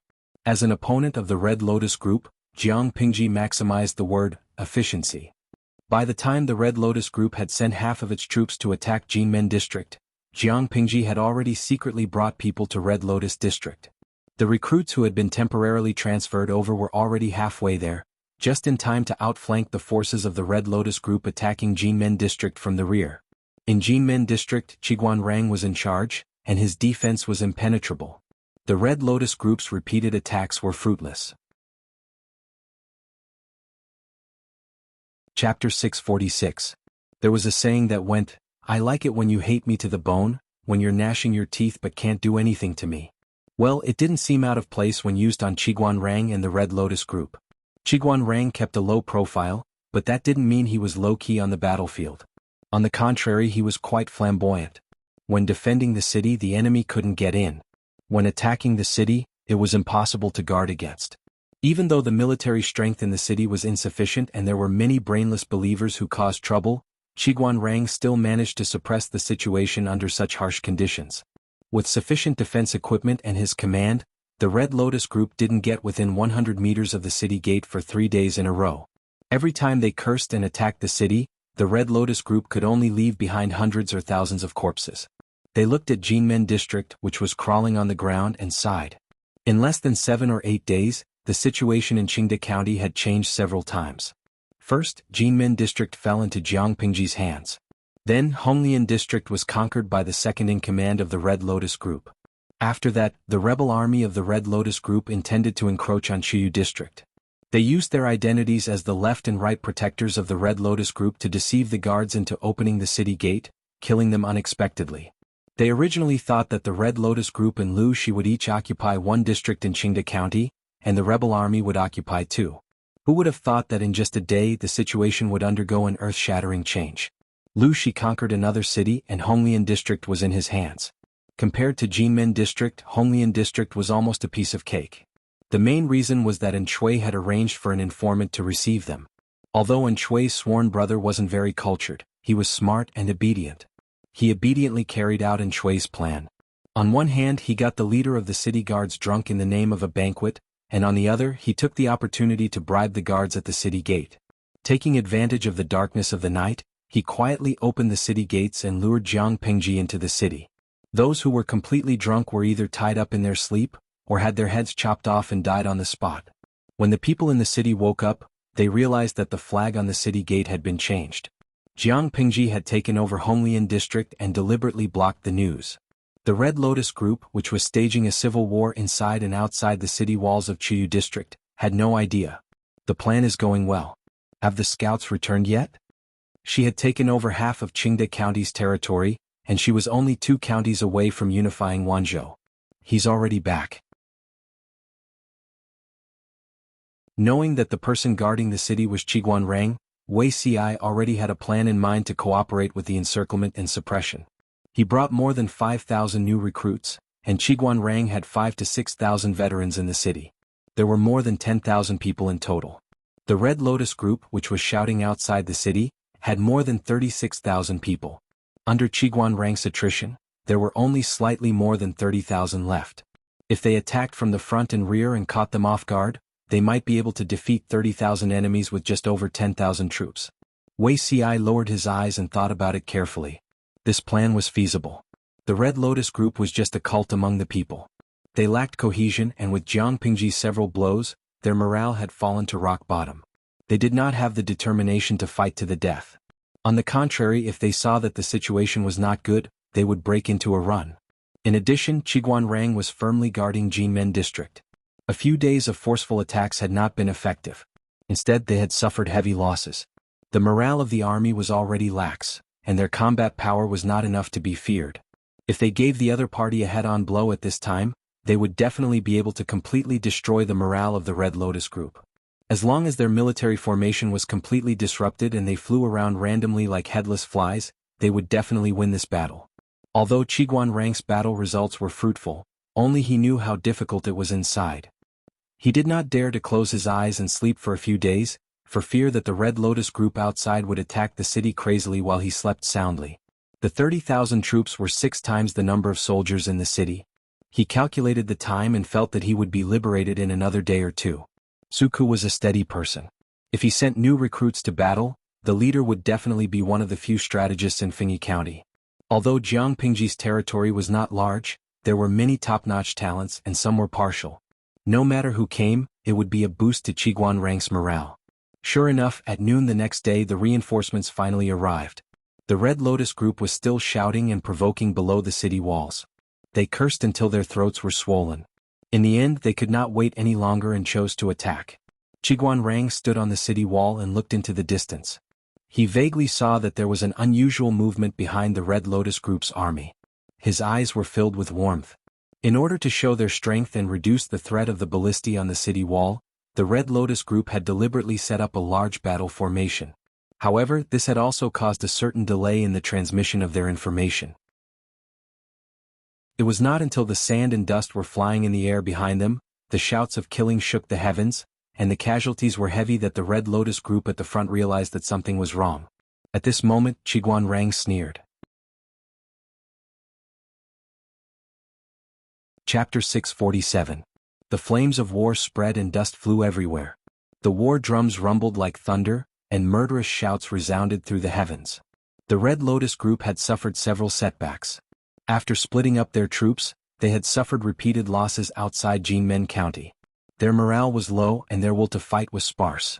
A group of enemies appeared out of nowhere and launched a sneak attack on the rear of the Red Lotus group. Qiguan Rang, who was in Jinmen County, immediately gave the order to open the city gates and send out troops to meet the Red Lotus group. This would restrain the main force at the front, making it impossible for them to take care of both the front and the rear. Under Qiguan Rang's command, the soldiers formed a military formation to break up the Red Lotus group's formation and surround and kill them. If the Red Lotus group counterattacked, they would scatter and not gather. Under Qiguan Rang's command, the Red Lotus group felt that their enemy was like a piece of sticky candy that could not be removed. Most of the main forces of the Red Lotus group were gathered at the front. Qiguan Rang stuck to them like a piece of candy, making it difficult for them to turn around and return to support the rear. Compared to Qiguan Rang's roundabout gentleness, Wei Xi appeared firm and decisive. Because of Jiang Pingji's strict control, the first thing the recruits received after entering the camp was not physical training, but how to carry out orders. Therefore, even though the people Wei Xi brought were all new recruits, they carried out his orders relatively well. Even if their physical fitness and combat qualities could not be compared to the veterans, the new recruits were much stronger than the Red Lotus group members who panicked and were at a loss when they were ambushed.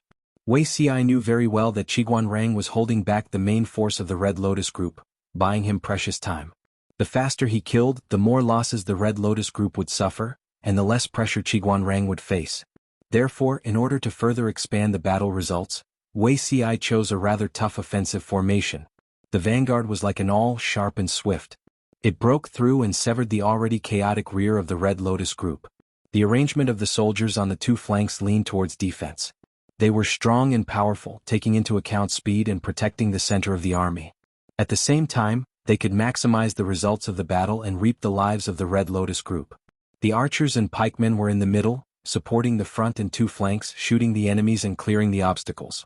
The army led by Wei Xi was like a pair of long scissors, easily tearing apart the rear of the Red Lotus group, making it impossible for the two wings to support and cooperate. Swords and sabers flashed and arrows rained down like a tide. One by one the corpses fell to the ground. As far as the eyes could see, there were severed limbs and broken bones. The military strength in Jinmen County, including the recruits that Wei Xi had brought with him, totaled more than 10,000. The Red Lotus group still outnumbered them by 3 times. However, how could a place like the battlefield be won by having more people? With Wei Xi's attack and Qiguan Rang's containment, the Red Lotus group suffered heavy casualties. The morale of the army was slack and they were in disarray. They tried to make a last-ditch effort to break out of the encirclement. However, Wei Xi and Qiguan Rang's cooperation was rather tacit. The latter turned from restraining the enemy to encircling them, while the former turned from attacking to driving them away. The two of them were like experienced fishermen, and the soldiers they commanded were the sturdy fishing nets they had woven. The two of them did not communicate, but their hearts were in sync. They drove the panicking Red Lotus group, the big and small fishes, to one place and finally drew in the net. Captive. It was not until the setting sun shone on half of the horizon that Qiguan Rang reluctantly ordered his men to retreat. I thought that the person who came would be Zhi. Although Feng Zhen was a prodigal son and did not have a good relationship with Feng Jin, Su Ku, and the others, Qiguan Rang quite admired this guy. According to his temperament and style, He was quite suitable to lead the recruits to support Jinmen County. He had never expected that the last person to arrive would be Wuxia. Thinking about Weixi's usual style, it was very different from his style on the battlefield just now. Qiguanrang could not help but re-examine this gentle and weak colleague. "You've hidden yourself well, big brother?" Wuxia was still afraid of the cold, so he wore a few more layers than others. He also wrapped himself in a windproof cloak made of rabbit fur. From afar he looked like a snowball. Just like how Yang Si felt cold when he looked at Qiguanrang also felt a little hot when he looked at Wuxia. After hearing Qiguanrang's words, Wuxia smiled and coughed twice. Zisher is busy and far away in Shangyang County, presiding over the overall situation with Huayu. Going back and forth is a waste of time, and I'm afraid that it will delay the Lord's great plan. Helpless, I, an idle person with nothing to do, will help the Lord solve her worries. This was not the case. In the beginning, Feng Zhen had been eager to come. How could exhausting government affairs be as refreshing as fighting a war? However, Wuxia had a white face and a black heart. He was good at tricking his friends. From Zhangping Yangxi to Feng Zhen, when had he ever been merciful? Where is the Lord now? Wuxia had also rushed here overnight. He had no spare time to inquire about information. Qiguanrang briefly explained the current situation on the battlefield. Jinmen County had been defended, and Honglian County could probably be deceived. Coincidentally, Wuxia had arrived so he could lead the troops there to defend. The Red Lotus Group was having a civil war in Qiyu County. Jiang Pingji and Qiguanrang had deliberately blocked the news, so they would not know about the changes here for the time being. Jiang Pingji could use this time gap to turn around and attack Fenghu County. When the three counties were stabilized, she would return to deal with the remaining troops of the Red Lotus Group.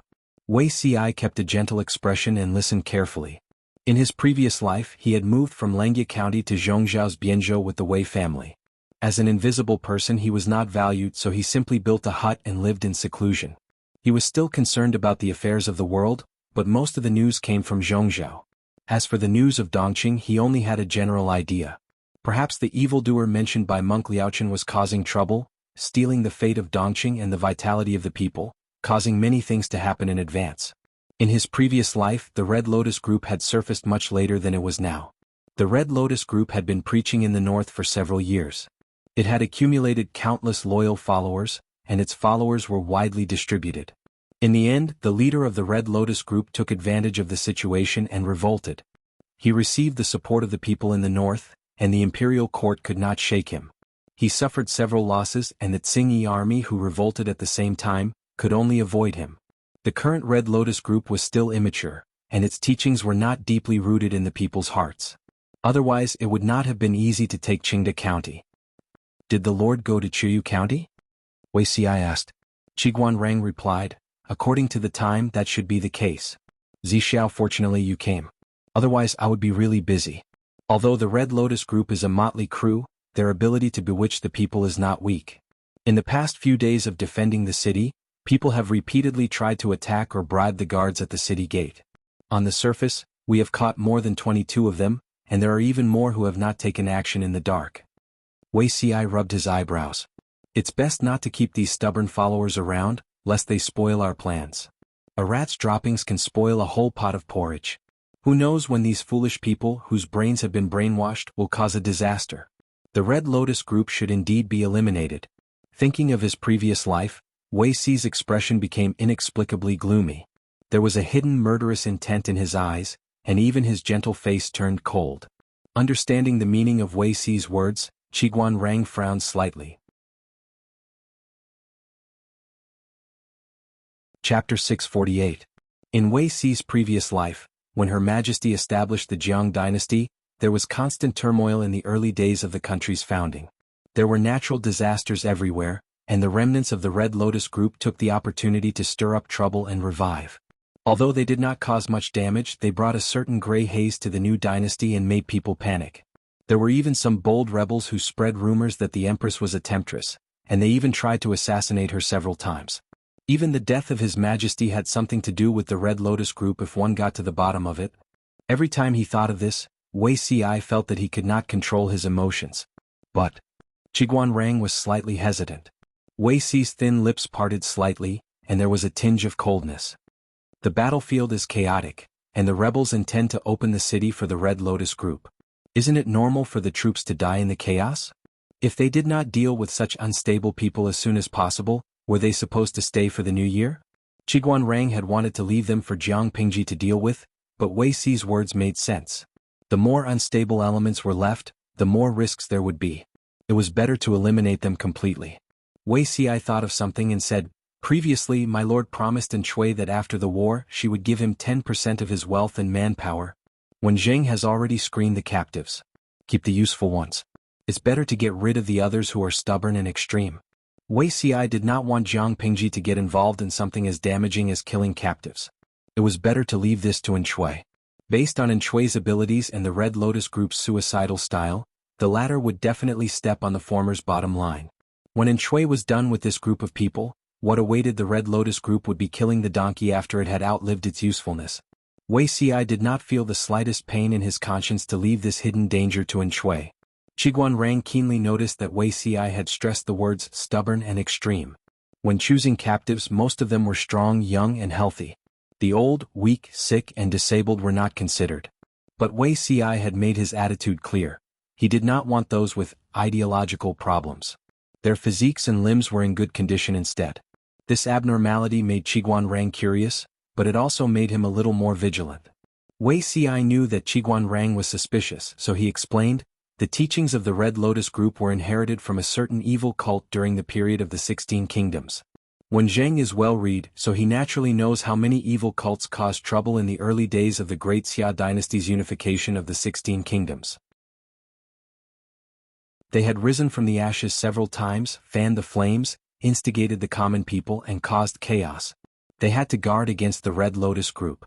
If there's something wrong with your brain, don't take them." This reason could indeed convince Qiguanrang. Let's not talk about the distant lands. Just the Buddhism and Taoism, which were now on equal footing, had believers all over the 5 countries. The Red Lotus group could not be compared to these 2 giants. However, the 3 were all religions and they could vaguely see each other's shadows. Although Buddhism and Taoism were not forces in the traditional sense, their influence on the general trend of the world could not be ignored. If the Red Lotus group could have such a large number of believers and incite trouble everywhere, it would indeed be quite annoying. Qiguanrang nodded in agreement. "Alright, I'll remember this." This battle could be considered an unprecedented victory. There were a total of more than 23,000 captives. The others were either killed on the spot or died from serious injuries. Those who were still breathing were transported to the military base for treatment. The women's camp temporarily transferred a large number of people, but they were still very busy. Qiguanrang sent people to clean up the battlefield, clean up the corpses, search for those who were still breathing, and retrieve the arrows that could still be used. Although his lord was a local tycoon, fighting a war was too costly. He had to save as much as he could. In the following days, the busiest place would probably be the medical district. Those with superficial wounds would be fine after they were cleaned and bandaged. After their injuries were healed, they would be able to jump around and receive military merits. Those with broken hands and feet, abdominal cavities opened by barrels, broken bones embedded in internal organs, and large pieces of flesh cut off. The doctors could do nothing about such serious injuries. They could only do their best. Whether the patients lived or died was up to fate. There were also some who could not endure it and died from the pain. In fact, the large number of casualties did not occur on the battlefield but after the war. Too many people died from serious injuries. Even if they survived, if the wound came into contact with dirt during the healing period, it would easily fester, making the wound unable to heal and they would die. Fortunately, it was still winter. The temperature was not that hot and humid, and the probability of the wound becoming inflamed and festering was greatly reduced. However, the death rate was still higher than the survival rate. On the other side, Jiang Pingji ordered people to rest for a day before setting out to attack Fenghu County according to the plan. Coincidentally, the day before the attack on Fenghu County was the New Year's Day. Before setting out, Jiang Pingji had already ordered people to buy enough pigs and sheep from the people with money or rice grains of the same amount. On the day of the New Year's Day, the soldiers in charge of the kitchen slaughtered the pigs and sheep. The pig's blood was collected and condensed into blood clots, which were prepared to be used as food. The internal organs were processed and the stench was removed. They were cooked with ingredients and spices and made into cooked dishes. The pig bones were boiled into a thick white bone soup. The soup base was spices. The smell of the bone broth was so strong that it could almost drift into Fenghu County. As for the other pork and mutton, the various parts were divided. Some were directly boiled in plain water, while some were added with black fungus and stewed into a pot of stew. Just looking at the color made people salivate. Dry fried pork ribs with salt and pepper, dry fried pork shreds, kung pao pork cubes, or cut the pork into minced meat and wrapped it into meat buns. In addition to these, there was also some raw meat and cut bamboo sticks. The soldiers could skewer the meat themselves and roast it over the fire. As for the rice prepared by the kitchen, it was cooked with the meat broth that had been prepared beforehand. It's the children's day. Everyone eat to your heart's content. Those were Jiang Pingji's original words. The march was tough, but such a sumptuous meal was rare even during the New Year. The soldiers formed groups of 3 to 5 and ate their New Year's Eve dinner around the bonfire. There was a rack on the bonfire and a pot was hooked. In the pot, all kinds of mountain products and meat pieces were cooked. The fresh and tender soup made a gurgling sound. When the hot soup and rice entered the stomach, the whole person felt warm. In contrast, Fenghu County was deserted. There were strong troops stationed outside the city. Even though it was New Year's Eve, almost no one celebrated. The most pitiful ones were the soldiers guarding the city. They squatted on the high city wall. The thin and shabby clothes on their bodies did not have much resistance to the cold. Their stomachs were empty. They were so hungry that they were in pain. They were singing the empty city stratagem. Many people could not help but look into the distance. There was the camp that Jiang Pingji's army had set up. They could not see anything else, but they could see the leaping and burning flames. They sniffed hard. There was a faint aroma of food in the air. Even though they were so far away, they seemed to be able to hear the lively sounds coming from there. "It's so good," a soldier guarding the city murmured in a low voice with deep envy. He simulated the taste of delicious food in his mind. The more he thought about it, the more saliva he secreted. Finally, he swallowed his saliva in big mouthfuls. The sound of thunder rumbled in his stomach. In Fenghu County, the leader of the Red Lotus group, who was guarding the city, received a report from outside the city. Chapter 649. Although he wanted to attack at night to teach Jiang Pingji a lesson, the leader of the Red Lotus group also knew that this plan was not feasible. First of all, it was New Year's Eve tonight, but a strong enemy was eyeing them covetously outside the city. No one was in the mood to celebrate. Secondly, the people in the city had been tricked by the Red Lotus group into saving and plundering their wealth. Now they were penniless. Although they were not as miserable as having no food to eat, the quality of the food was not good. They could not even taste meat on New Year's Eve, which made the festive season even worse. No mood, no vigor, no motivation. Sneak attack the enemy's camp?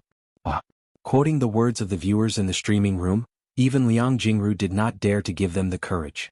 Finally, Jiang Pingji's camp was very unique. It was obvious that she was experienced and could not find a suitable gap for a sneak attack. The soldiers on night patrol did not dare to slack off. Even though it was a lively New Year's Eve, they still had no intention of slacking off. The feasibility of a night attack was not high. This would not work, that would not work. The leader of the Red Lotus group was so angry that he swept the delicacies and wine on the table to the ground. Jiang Pingji dared to delay the attack for a day, so she was naturally not afraid of their night attack. If they dared to come over, she would kindly accept. Alcohol was prohibited in the military camp. Even on New Year's Eve, they were not allowed to touch the smell of alcohol. As the commander-in-chief, Jiang Pingji naturally had to set an example. Drinking plain water was enough. As for rice wine, it was better to fill in the blanks in her head. Jiang Pingji sat in the tent. There were a few plates of side dishes on the table. From the appearance to the taste, it was exactly the same as what the soldiers ate. From the beginning of the New Year's Eve dinner, the viewers in the streaming room uniformly sent Jiang Pingji New Year's blessings. Since the start of the streaming room, many viewers had developed feelings for her by following the stream. Now that they had accompanied Jiang Pingji for another year, many fans in the streaming room even spontaneously organized a New Year's Eve concert. Although she couldn't hear them, she could feel their passion through the dense bullet screen. Looking at the lively streaming room, then looking at the cold commander's tent, she could not help but sigh. This new year is really miserable. Thinking back to last year, we should be eating barbecue and hot pot around the long table by now. Jiang Pingji ate until she was half full. The taste of the big pot was just so. For someone who was used to eating delicacies, it was definitely difficult to swallow, but she was not picky. She ate it all with a normal expression, and there was not a single grain of rice left in the ceramic.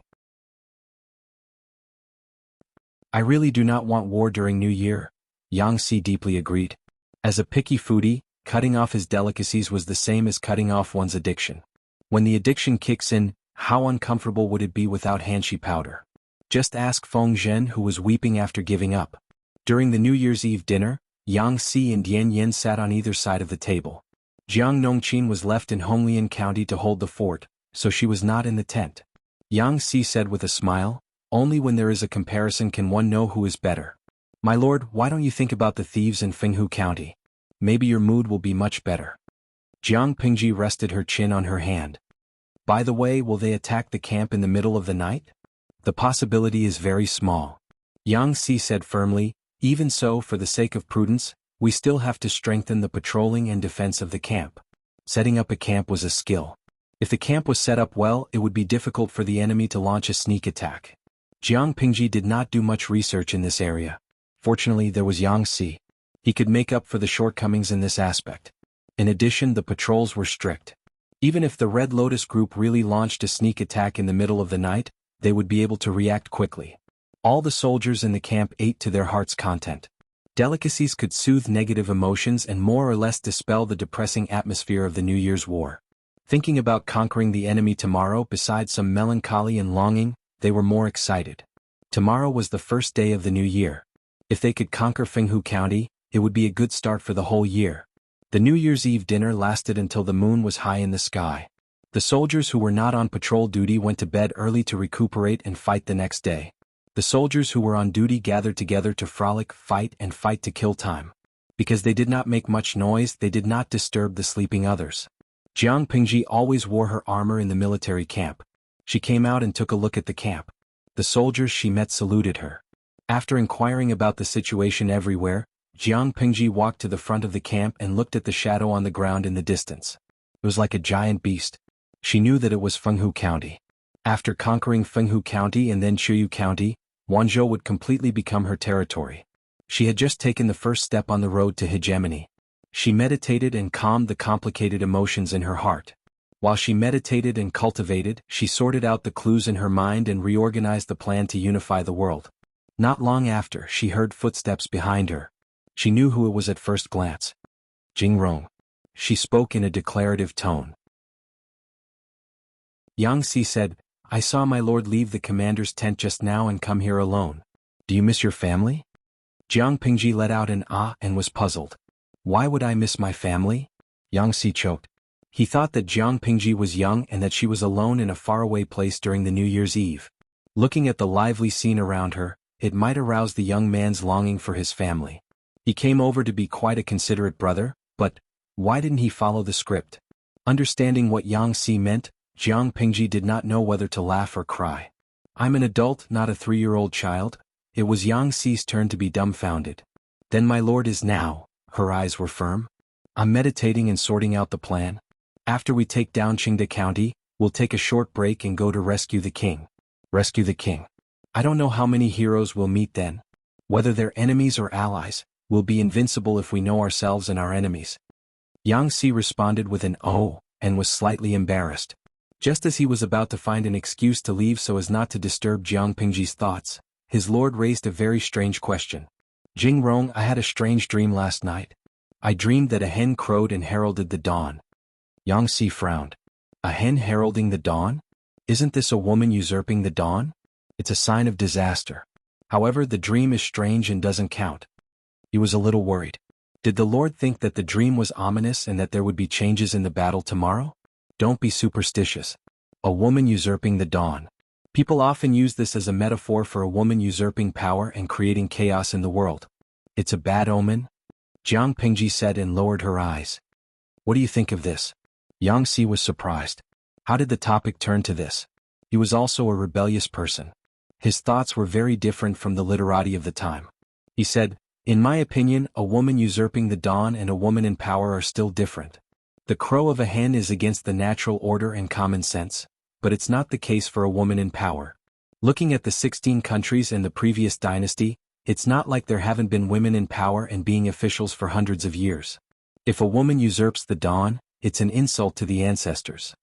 There was a period of time in the previous dynasty when women were officials and were in power. However, as times changed, the atmosphere became more and more rigorous and harsh. The narrow term, "a woman usurping the dawn," was recognized by more and more people. More people felt that it was ridiculous for a woman to be in power. It was like a woman usurping the dawn. Jiang Pingji smiled and said, "What if a woman becomes the emperor in the world? Do you think it's normal?" Yang Si had a strange expression on his face. His lord was not only ambitious, but her confidence was also rare in the world. He smiled and asked quietly, "Listening to what you mean, my lord, do you want to pass the throne to your daughter after you become the emperor? It's not necessarily impossible."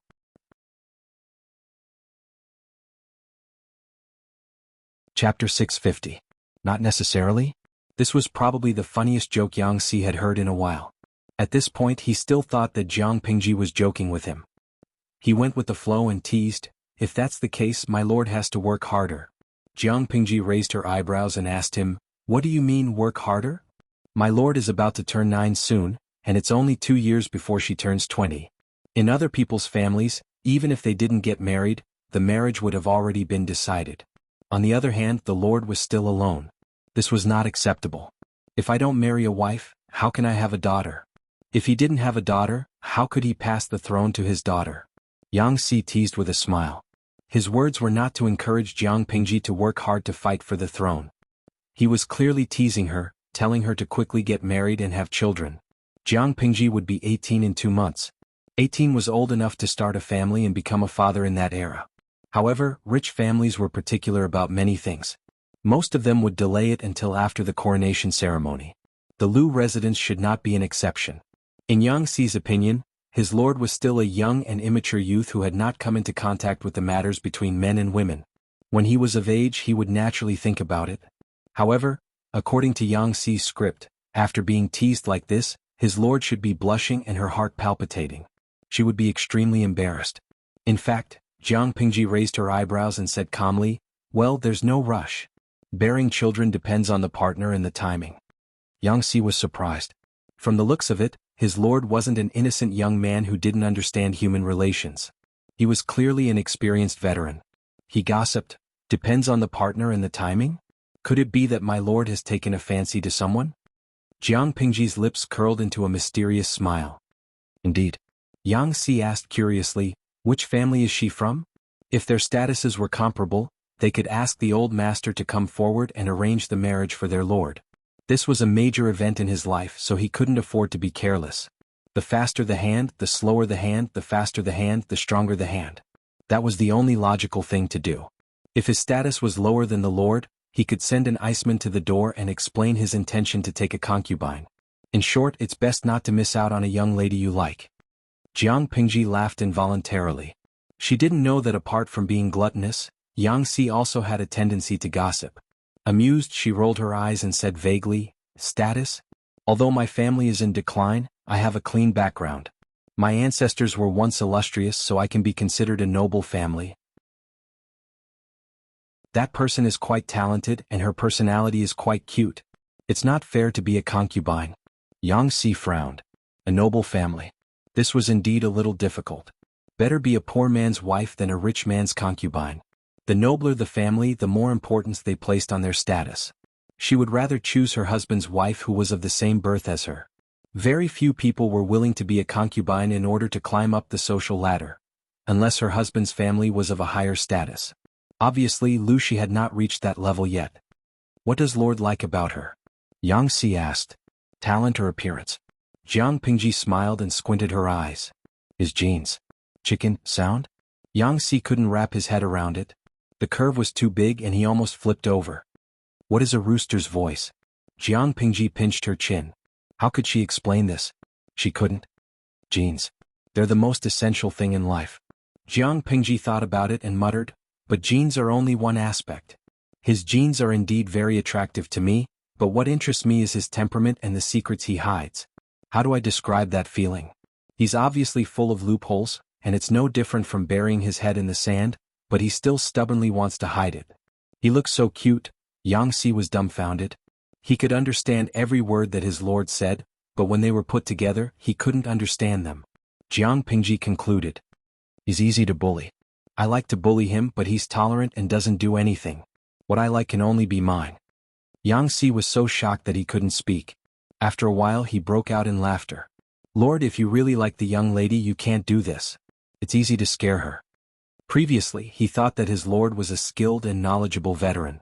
Now that he saw it, he was clearly a domineering young man who didn't understand love. Jiang Pingji asked him, how should I pursue her? Yang Si thought about it and said, if my lord really likes her, why don't you discuss it with the old master and ask him to come forward and propose marriage? Since she's from a noble family, she's probably well educated. Although my lord's actions show that you like her, in the eyes of the young lady, it's clearly frivolous and flirting. Even if my lord is very good, after such actions, the young lady's impression of my lord will at most be 1 or 2 points. Jiang Pingji clicked her tongue, somewhat disapproving. He's quite open-minded by nature. He shouldn't misunderstand, right? That's not necessarily true. Yang Si added, young girls are meticulous and tend to get into a dead end. Jiang Pingji rested her chin on her hand and thought about it. She said, is that so? Listen, Jing Rong is quite experienced. Yang Si sneered. He had eaten more than 10 years of rice than Jiang Pingji. How could he not know? If my lord asks Zishur, he's more experienced.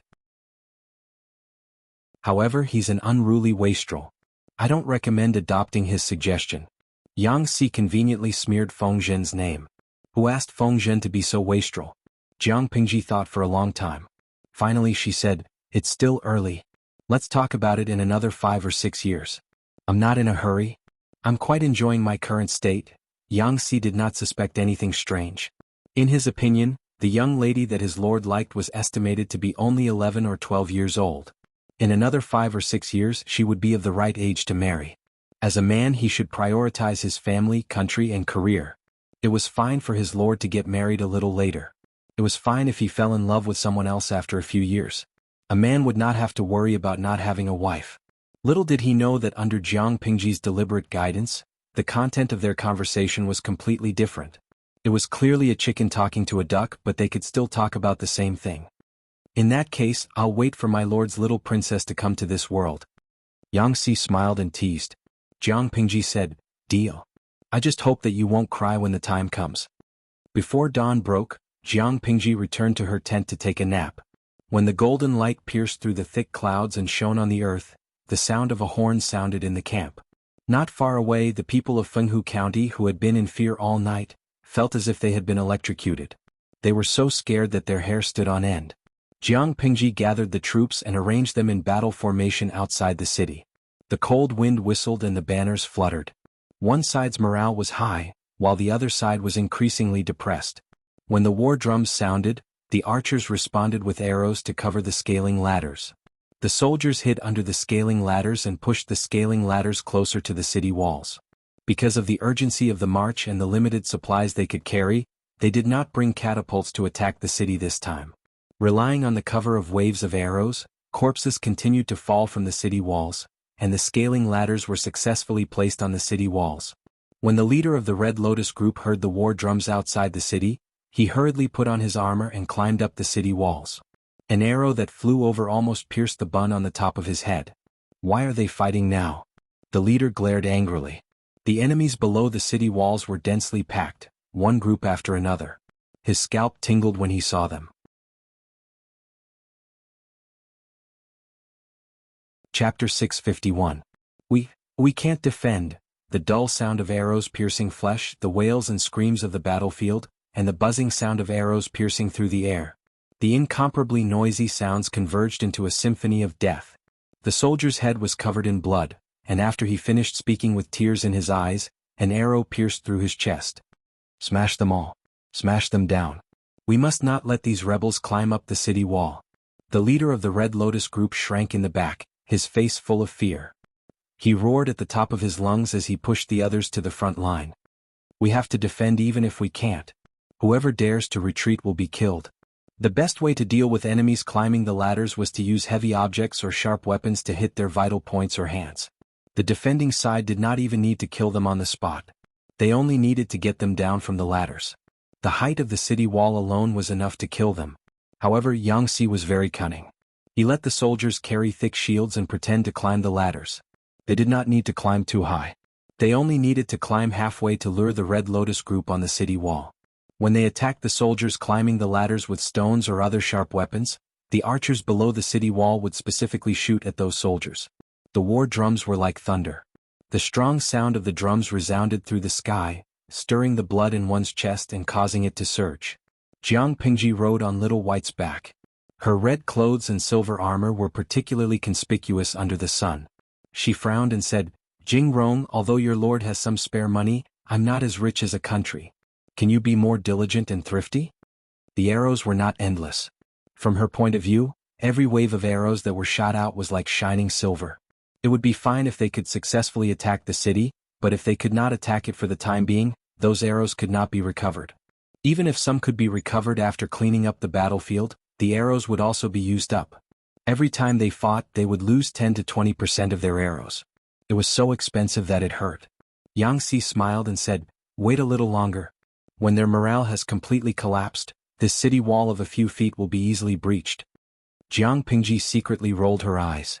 She clamped Little White's belly. "Go." Little White roared and rushed to the battlefield at the speed of lightning. Yang Si was about to raise his hand to stop it, but Little White had already carried the people away, leaving only the dust it raised. As they galloped, Jiang Pingji removed the bow and arrow from the back of the horse.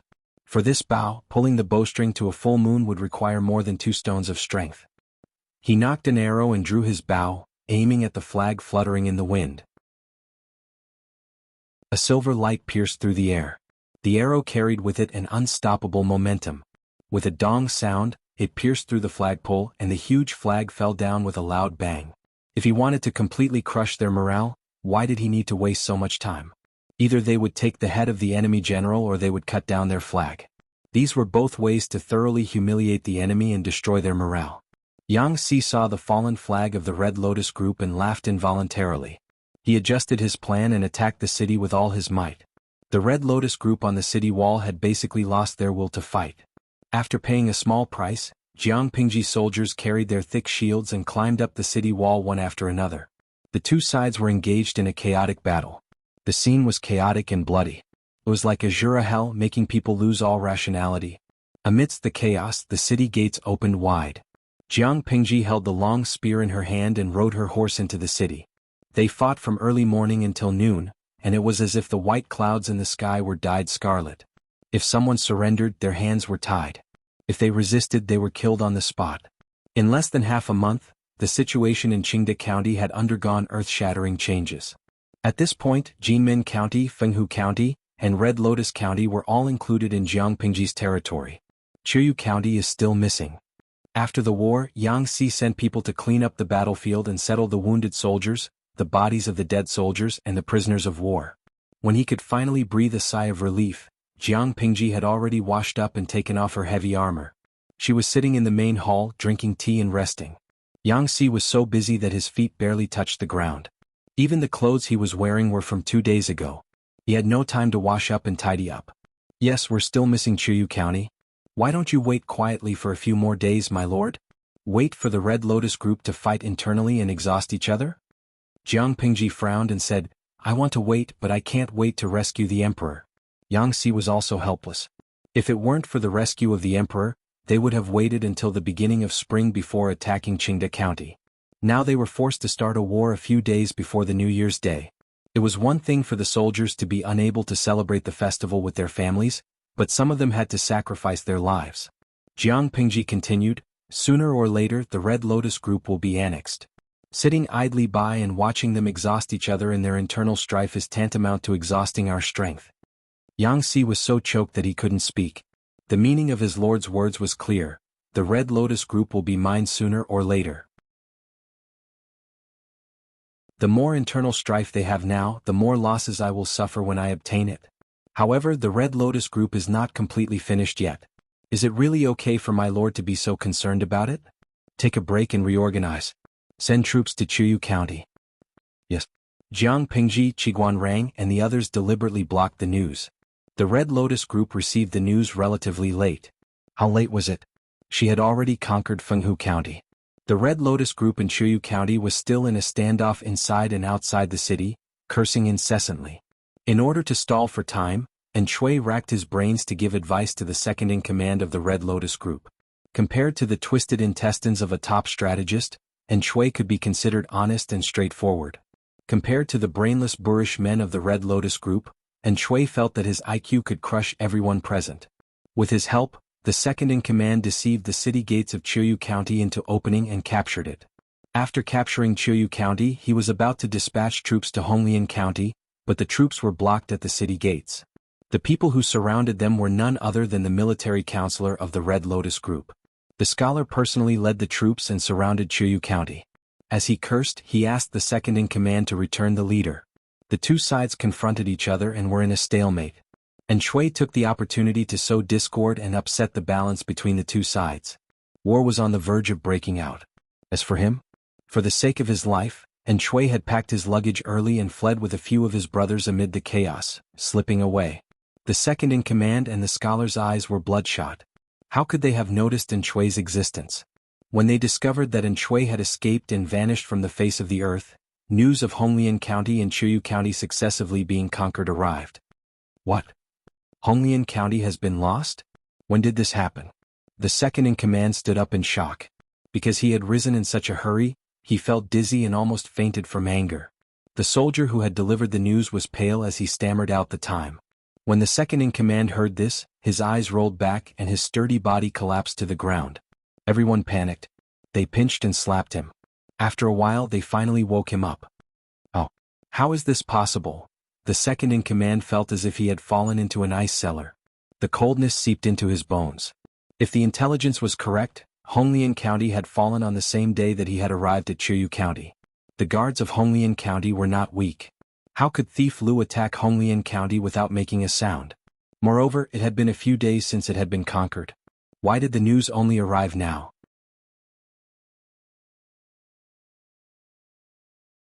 Chapter 652. Although the scholar wasn't smart, he wasn't completely brainless. I want some time alone. This is a trap. What's wrong? The scholar gritted his teeth in pain. He felt nauseous and sweat oozed out of his pores. His mind was muddled like a messy ball of yarn that couldn't be cut. He couldn't find any clues. Faced with this situation, the scholar subconsciously wanted to ask Shui for advice. No, Shui. The scholar felt a flash of inspiration in his mind. His blocked and muddled mind suddenly became clear. He knew what was wrong. Wasn't Shui. The scholar gripped the handrail tightly, barely supporting his body from falling. His eyes were fierce and full of murderous intent. He gritted his teeth and found someone to secretly contact Shui. If Shui hadn't offered several strategies, how could the situation be like this? This scoundrel seemed to be thinking for the Red Lotus group, but in reality he had hidden evil intentions. He wanted to kill the entire group. This was probably the smartest moment of the scholar's life. Many seemingly inconspicuous details became abnormally clear. Shui had initially determined that Lu Shi and his group would attack Fenghu County first because the mountain road to Fenghu County was short, making it convenient for a sneak attack. And the result? The scholar believed in Shui's inference and withdrew the garrison of Jinmen County. He guarded Fenghu County with fear and trepidation, but the result was that Jinmen County was lost that night. The 3,000 soldiers sent by the scholar to ambush failed and were seen through by Lu Shi. In the end they suffered a double loss. Before Jinmen County fell, Shui went to Red Lotus County. Not long after, the second-in-command betrayed the leader and occupied Red Lotus County. After that, the scholar received a secret letter from Shui. The letter told him that the leader of the Red Lotus group had been captured by the second-in-command and taken to Chiyu County. The scholar had no choice but to split his troops into two. One would attack Jinmen County, and the other would rush to Chiyu County to save the leader. When the scholar led his troops and the second-in-command's rebel army in Chiyu County confronted each other and restrained each other, Red Lotus County fell and Fenghu County was taken. It seemed that not only had Shui played him, but the stupid second-in-command had also been played by Shui. Without Shui's secret help, how could Red Lotus County have fallen so quickly? Understanding this, the scholar felt a sweetness in his throat. The taste of iron rose from his throat, and he fainted from anger. Military counselor. Counselor. Military advisor? Advisor? Someone call the doctor over. The scholar's face was pale and his body was on the verge of collapse. It was a heart-wrenching sight. When he spat out a mouthful of blood, his eyes rolled back and he collapsed to the ground, scaring the crowd even more. The scene was chaotic and out of control. As for the culprit behind all this? Seeing that the situation was not good, and Shui had already used the cicada-shedding carapace to escape with his sworn brothers. The dark-faced man asked in a low, muffled voice, "Big brother, do you think that Lu Shi will keep his promise?" And Shui was wearing a large winter cloak. He stood outside the cave and looked into the distance. His eyes seemed to pierce through the mountains and land on Chiyu County. Lu Shi will keep his promise. I don't think he would dare. Big brother has been so busy with Lu Shi's affairs these past few days that he's lost weight. The corners of Shui's lips curled up, and a sharpness appeared in his eyes. His previous dispiritedness had been swept away, and he vaguely carried a trace of high spirits that he hadn't seen in a long time. He knew very well how many troops the Red Lotus group had. There were at least 50,000 captives that Lu Shi had captured. According to the agreement of 10 men and horses, Shui could get 5,000 to 6,000 men and horses, as well as a generous sum of provisions and money. With these assets, Shui also had the capital to join the rescue of the emperor in Dongqing. If it was done properly, he might be able to borrow more troops and rope in more top talents. When that time came, he must kill his way back to his homeland and make the traitors of the 4 factions of Nanman pay with their blood. Thinking of this, countless scattered scenes flashed before his eyes. Each scene was filled with terrified screams, spreading blood, crying of despair, the wanton laughter of the enemy, the raised butcher's knife, rolling heads, broken limbs and scattered internal organs. Since he was born, Shui had been the noble son of the Yin family. He was the favored son of God that everyone sought after. When had he ever suffered such humiliation? These were the sins of the 4 factions of Nanman. Naturally, they had to be paid with blood. As long as Shui was still alive, he would never let go of this hatred. With him, there would be no Nanman. Shui's sworn brothers looked at each other. They knew that their eldest brother was beginning to reminisce about the past again. They had just conquered the 3 districts of Red Lotus, Fenghu and Jinmen, and their foundations were not yet stable. The Red Lotus group had been developing in Qingde County for many years and had many brainless believers. In order not to fail, Jiang Pingji ordered Qiguan Rang and the others to consolidate their foundations and integrate the troops. At the same time, they had a deeper understanding of the situation in the 3 districts. They had to understand the ins and outs of the situation so that they could prescribe the right medicine in the future. After all, brainless believers were in the minority. Most of the people still followed blindly. The former was incurable, but the latter could still be saved. For the common people, it didn't matter who the officials were. What mattered was whether the officials could bring them a good life, whether they could provide them with a place of protection in this chaotic world. As long as they understood the problems of the people in the 3 districts and prescribed the right medicine, they would know that following Jiang Pingji was far more promising than following the Red Lotus group. The people would naturally submit to her. Of course, the Red Lotus group's methods of brainwashing its believers inspired Jiang Pingji. The Red Lotus group could use deals and propaganda to discredit others and build momentum for this sacred group. Naturally, Jiang Pingji could do the same. This method could also be used in the military camp to teach loyalty to the soldiers. Hadn't the audience in the live stream recommended the position of political commissar to her? However, the position of political commissar required someone with a certain level of knowledge. What Jiang Pingji lacked the most at the moment was intermediate talents, so she could only put this plan aside. However, there was no need for such high-end talents to brainwash the people, and there was no need to wait for the implementation in the future. During the period of rest and reorganization, Jiang Pingji was not idle. Jing Rong, come over and take a look. What do you think of this nursery rhyme? Jiang Pingji was dressed in brown linen clothes. Her long hair draped over her shoulders without a crown. She looked a little unrestrained and romantic. It was extremely rude and unrestrained to go out and meet guests without a crown. It was almost equivalent to sitting in front of others. However, looking at her long jet black hair that was still damp, it seemed that she had just taken a bath. Yang Si swallowed the words that he was about to blurt out and said, "The weather is cold now. How can my lord not take care of your body?" The colder the weather was, the more important it was to keep warm. Jiang Pingji grabbed her long wet hair and raised her eyelids carelessly. "My body is very good. I don't have any minor disasters or illnesses all year round. Moreover, there is a charcoal brazier in the house, so it's very warm." After she finished speaking, she handed the roll of bamboo slips in her hand to Yang Si. Yang Si took it and looked at it. "What is this? This is a nursery rhyme?" The handwriting on the bamboo slips was vigorous and powerful. The words were written in bold and flamboyant calligraphy. One could not help but sigh with emotion. The words were like the person.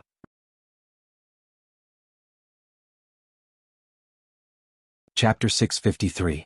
In Jiang Pingji's opinion, those stubborn believers were like ticking time bombs. They must not be allowed to live. However, what about those weak-willed fence-sitters? Could Jiang Pingji kill them all one by one? Obviously this was impossible. Since they were fence-sitters, why not pull them over to her side? I plan to let the child beggars in the 3 counties sing this nursery rhyme everywhere. I don't believe that the Red Lotus group can cause any trouble. In fact, this nursery rhyme was the result of a discussion between Jiang Pingji and the 150,000 idle spectators. It was simple, easy to understand, and catchy. With Jiang Pingji's manipulation behind the scenes, she was not afraid that it would not be sung well enough. Even if the illiterate old woman heard it, she could easily understand the meaning behind it. Yang Si thought about it carefully. It was indeed feasible. Most of the people were ignorant and did not have their own judgment. If the Lord killed all the stubborn believers of the Red Lotus group in a thunderous manner, it would inevitably provoke a crusade from the outside world. They would say that the Lord was cruel and heartless. In this way, the Red Lotus group would be whitewashed and become a white lotus that was bullied by evil forces. The real good people would be attacked by the common people. Instead of that, it was better to occupy the moral high ground. Jiang Pingji could not portray herself as a weak person, but she could portray herself as a savior of noble character and unquestionable integrity. Yang Si's eyes flickered slightly. He thought about it and borrowed a brush and ink to write another nursery rhyme on the bamboo slip. The nursery rhyme Jiang Pingji wrote was to expose the Red Lotus group, while the nursery rhyme Yang Si wrote was to eulogize Fengyi County.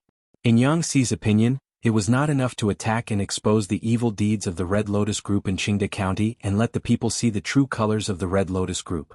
They had to add fuel to the fire. Would they follow the Red Lotus group and be exploited and bullied, or would they follow Lu Shi and live a good life? Obviously, one would know which to choose even if they thought with their toes. In just 2 or 3 days, the 2 nursery rhymes spread from Fenghu County to Honglian County and Jinmen County. They could be heard in the streets and alleys. At first, it was just child beggars and naughty children who liked to join in on the fun. Later, there were some people who had been exploited by the Red Lotus group and had a hard time surviving. Although it had not been long since they were sung, the situation in the city had obviously improved a lot. The most obvious point was that there were fewer brainless believers who tormented them. Qiguan Rang often breathed a sigh of relief. Without the foolish people who were tormenting him, he could also put his extra effort elsewhere. Now, the main force of the Red Lotus group was gathered in Chuyu County. This was a tough nut to crack. It would not be as easy to take down as the previous 3 counties. If they wanted to take down Chuyu County, they had to concentrate their forces. Otherwise, it would be too difficult. Qiguan Rang, Wei Si, and Yang Si tacitly chose the captives they could use and sent them back to Fengyi County in batches. Most of the people were sent to mine, open up wastelands, build roads, or build houses. It would be a waste not to use free human resources. According to Jiang Pingji's previous plan, these captives would have a 6-month probation period. If they performed well, they might even be able to enter the Minton district under Wei Si's jurisdiction. They would be allocated farmland and become a Minton soldier. They would be able to get 60% or 70% of the crops they grew. Of course, during the half-year probation period, Jiang Pingji also took care of their food and lodging, but she only cared about their food and did not care about their well-being. She did not pay them any salary. In order to appease the captives and prevent them from causing trouble on the way, these welfare conditions had been agreed upon in advance. However, the captives were still trembling with fear. They felt that Jiang Pingji's words were meant to deceive them. As the victor, it was fine that she did not kill the captives to reduce their rations. Would she be so kind as to take care of their food and lodging? With trepidation and fear for the outside world, these captives were sent to Fengyi County in batches. Su Ku and the others worked day and night, but before they could finish what they were doing, a large pile of official duties fell from the sky with the arrival of the captives. They had no choice but to grab able-bodied men everywhere to share the official duties. Otherwise, when Jiang Pingji returned from the battle, they would probably only see the lush weeds on their graves. The women's department in the government office had the most profound experience. Among them there was a girl with a plump figure. She had lost a lot of weight in the past few days. She had gone from cute baby fat to a bony beauty. Not only that, but the supervisor of the women's department in the government office, Shang Guanwan, also grabbed Feng Jin's wife, Wei Jingxian, to be an able-bodied man. Wan'er's good sister, anyway, Master Feng has allowed you to go out and broaden your horizons. This day will come sooner or later. Let's not be reserved. Wei Jingxian could not let go of the lively and active Changxing, but she could not stand Shangguanwan's constant pestering. Fortunately, Changxing was obedient. She sat beside her seriously during the day and did not cry or make a fuss. When she was hungry, she asked for food from the maids. When she was bored, she hugged her and nibbled on her feet or chubby little hands. She entertained herself and had fun. Even Wei Jingxian was grabbed for able-bodied men. What excuse did the others have for not working hard? Feng Zhen, who had always loved to have fun, was now so tired that even his occasional addiction had disappeared, not to mention drinking and finding beauties. Sure enough, he was busy for a while, then busy for a year. What 7 days off, eating, drinking and having fun were all lies. Even on the night of the new year, he hugged a stack of official documents to sleep. He was not a warm and fragrant lady. To prevent the captives from causing trouble, they were not gathered in one place. Instead, they were scattered and sent to different places. There were more than 30,000 captives. It sounded like a lot, but the number of people sent to different places was not that many. There was no need to worry about them causing trouble. When the gentry in Shangyang County heard the news, they all kept quiet out of fear. A strong sense of crisis spread in their hearts. If they caused less trouble, Feng Jin and Feng Zhen would naturally be much more relaxed. On the other side of the story, while Jiang Pingji was secretly promoting nursery rhymes, she was gathering her troops. She was valiantly and energetically marching towards Chiyu County. Excluding the troops stationed in the 3 counties, Jiang Pingji had only 8,000 elite troops at her disposal. With 8,000 troops, the Red Lotus Group in Chiyu County had 40,000 to 50,000 troops. It would be fine if the Red Lotus Group continued with their internal strife, but if they worked together to resist the foreign enemy, Jiang Pingji would have a hard time. The Red Lotus Group's troops were 5 to 6 times hers, and they had the advantage of defending the city. As the attacking party, she was at a great disadvantage. If the Red Lotus Group defended the city and did not come out, she could only retreat in defeat in the end. It was not that she had too few troops to defeat them, but that she had too little time. There was a deadline for rescuing the Emperor, and she could not afford to delay it. However, if the Red Lotus Group continued with their internal strife, Jiang Pingji could take advantage of the situation. The military advisor of the Red Lotus Group had been fooled by An Shui. He had finally sobered up from his rage. He immediately sent out an envoy to try to negotiate peace with the second-in-command. The most important thing now was to unite the forces of the Red Lotus Group and fight against the traitor Lu together. They should not allow the outsiders to take advantage of the internal strife. The second-in-command hesitated and did not agree immediately. Jiang Pingji was frowning in the tent. If the Red Lotus Group really unified and they were determined to defend the city and not leave, it would indeed be difficult. At that moment, the guard sent a message. Wei Xi was outside requesting an audience. Jiang Pingji said calmly, "Invite him in." Wei Xi had come with a solution for Jiang Pingji. "I hope that my lord will allow me to persuade the rebels of the Red Lotus Group to surrender." Jiang Pingji's eyebrows twitched fiercely. Was he tired of living to persuade them at a time like this? She did not object immediately, but her expression showed that she did not agree. Wei Xi pursed his lips and did not speak. He looked straight into her eyes.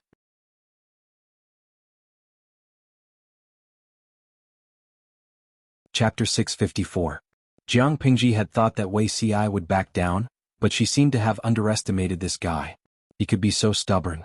You should know very well what kind of people the Red Lotus Group is. You're going to lobby them at this time? Wei Zhixiao, do you think your life is too long? The Red Lotus Group doesn't care about no killing of envoys when 2 armies clash. If I were in their shoes, I would be the first to kill whoever dares to send someone to lobby me at this juncture. Jiang Pingji's voice fluctuated a little. She asked, "Are you really not afraid of death?" Wei Xi smiled instead of getting angry. His expression softened a lot, as if he had a soft light filter. He said, "Of course I'm afraid." It was human nature to be afraid of death. Even though Wei Xi had been reborn, every time he thought of the scene of him drawing his sword to commit suicide, he still felt a trembling fear. However, if he could turn back time once, he would still choose to do so. Life was indeed precious, but to Wei Xi some things were more important than it. It's good that you're afraid. Take good care of your life.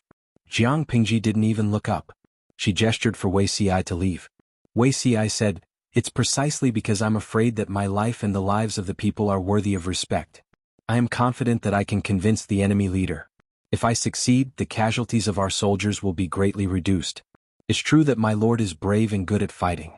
There are few opponents in the world, but the enemy has a large number of troops and the city walls as a barrier. They can advance to attack and retreat to defend. If they defend the city and deliberately delay time, even my lord will have a big headache.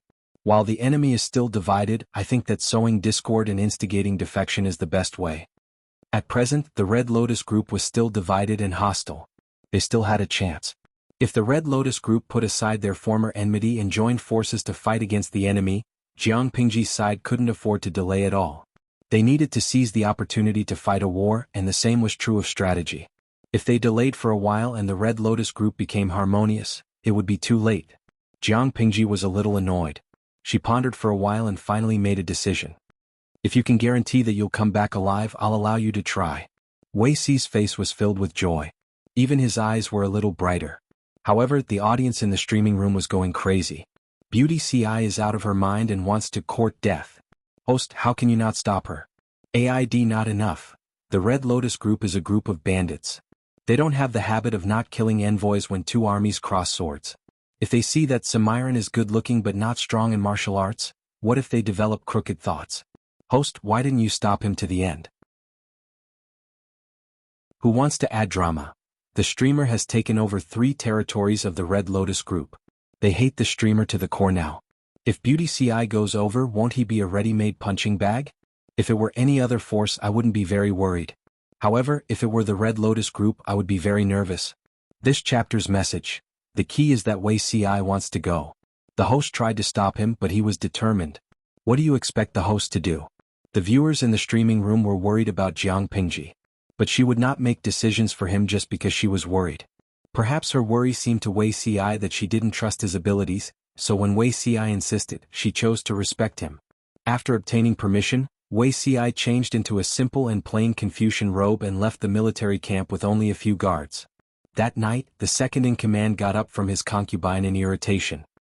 He was about to call for hot water to take a bath when the footsteps of a messenger came from outside. Second-in-command, there is a group of people outside who claim to be messengers sent by Lu Shi. They want to discuss important matters with you. The second-in-command was halfway through putting on his clothes when he froze on the spot. After a while, he reacted and revealed a malicious smile. Lu Shi actually sent people over? Interesting. I want to see who is so unafraid of death. Let them in. I'll go over right away. The second-in-command took a battle bath and changed into a new set of clothes.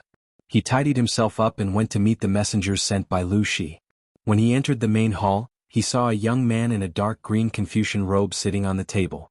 His sitting posture was standard and his back was straight. The hall was brightly lit. The candlelight swayed and the light flickered. The young man's long dark hair was tied into a jade crown. He was meticulous, and the color of his hair made his already delicate skin look even fairer. His eyebrows were straight, his eyes were like dots of paint, and the bridge of his nose was high. No matter who saw him, they would praise him. What a handsome gentleman with red lips and white teeth. The young man seemed to have sensed movement outside the hall. He looked in the direction of the sound. Seeing the fierce-looking second-in-command, he looked calm. It was as if he was not in the enemy's camp, but in his own courtyard. He was drinking alone at a table. The second-in-command gathered his thoughts and strode to the seat of honor. He sat down in a dignified manner and said in a thunderous voice, "You were sent by Lu Shi to persuade me?" He wanted to call Jiang Pingji Lu Shi, but the second-in-command did not know the young man's specific purpose, so he showed mercy. Wei Ci bowed and said calmly, "No, my lord sent me here to point out a way for you to survive." As soon as he opened his mouth, the second-in-command's murderous intent gradually surged. He sneered, "Point out a way for me to survive?" Exactly. Wei Ci was not afraid at all. He said, "You are entrenched in Chuyu district and have 30,000 strong troops. You seem to be at the peak of your power, but don't forget that there are 2 strong enemies outside the city. Once the 2 besiege the city, how long do you think you can resist according to the reserves in the city?" If Wei Ci tried to persuade him and put himself in a lower position, the second-in-command would only be more arrogant and think more highly of himself. He was here to instigate the second-in-command. The 2 of them should be on equal footing. Therefore, even though he was in the enemy's camp, Wei Ci did not lower his aura at all. The second-in-command snorted. His eyes were as fierce as a wolf's. He stared at Wei Ci's neck as if thinking of how to break it. The second-in-command was disdainful and said in a rough voice, "Although I have conflicts with the sacred sect behind closed doors, we are all family. No matter what, Lu Shi is still an outsider. In this world, who would help an outsider instead of helping their own family? Wei Xi said coldly, family? Are you referring to your own family who will be killed when the time comes? The second-in-command's face turned green. Wei Xi continued, you should thank my lord.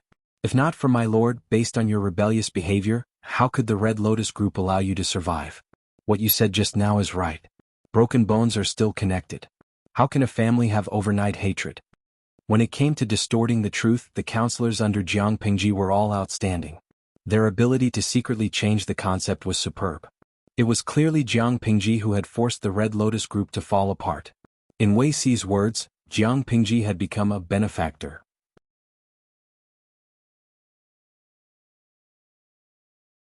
Chapter 655.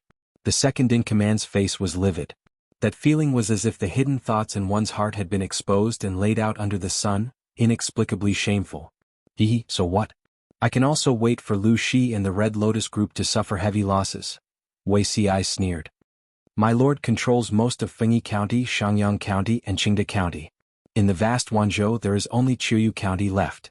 With such strength, how could both sides suffer? To put it bluntly, does the general think that he can run amok and ignore the heroes of the world just by relying on a mere 100,000 followers of the Red Lotus Parish? Don't you know? Previously, the Red Lotus Group had split its army of 36,000 to attack Jinmen County. There were less than 8,000 guards in Jinmen County. What was the result? They were routed like a mountain and captured more than 30,000 people. In that case, does the general still think that the Red Lotus Group can compete with my master? The second-in-command's eyes flickered with hesitation and struggle, as well as lingering fear. Just as Wei Xi had mocked him, he was like a frog in a well looking at the sky. He thought that the Red Lotus Group had defeated the Tsingyi army and made them flee like rats, so they were already the overlord of the north. However, Wei Xi told him that the Red Lotus Group was actually very weak. They had 36,000 troops, but they were still defeated by 7,000 troops. This example was true and he could not refute it. 36,000 soldiers were no match for 7,000. The 30,000 soldiers in the city did not give him any sense of security. Whether he chose to rely on the Red Lotus Group or sit back and watch the fierce battle between the Red Lotus Group and Jiang Pingji, he would not have a good ending. Wei Xi softened his voice to avoid pressuring her too much. My lord sent me here to sincerely guide the way for the general. The second-in-command did not make a sound this time. He stared at Wei Xi with his big round eyes. Speak. I want to hear what you have to say. He snorted coldly, gritted his teeth in humiliation and said fiercely, I'll die if I surrender to the Red Lotus Church. Do you think I won't die if I surrender to Lu Shi? It sounds nice, but in reality it's just like that. Wei Xi smiled and said, General, if you pledge your allegiance to my lord and assist him in destroying the Red Lotus Group, you will be a meritorious minister in destroying the Red Lotus Group. Why poison a meritorious official? If I really did that, from now on, who would be willing to abandon the dark for the light and seek refuge with my master? General, why don't you think about it carefully?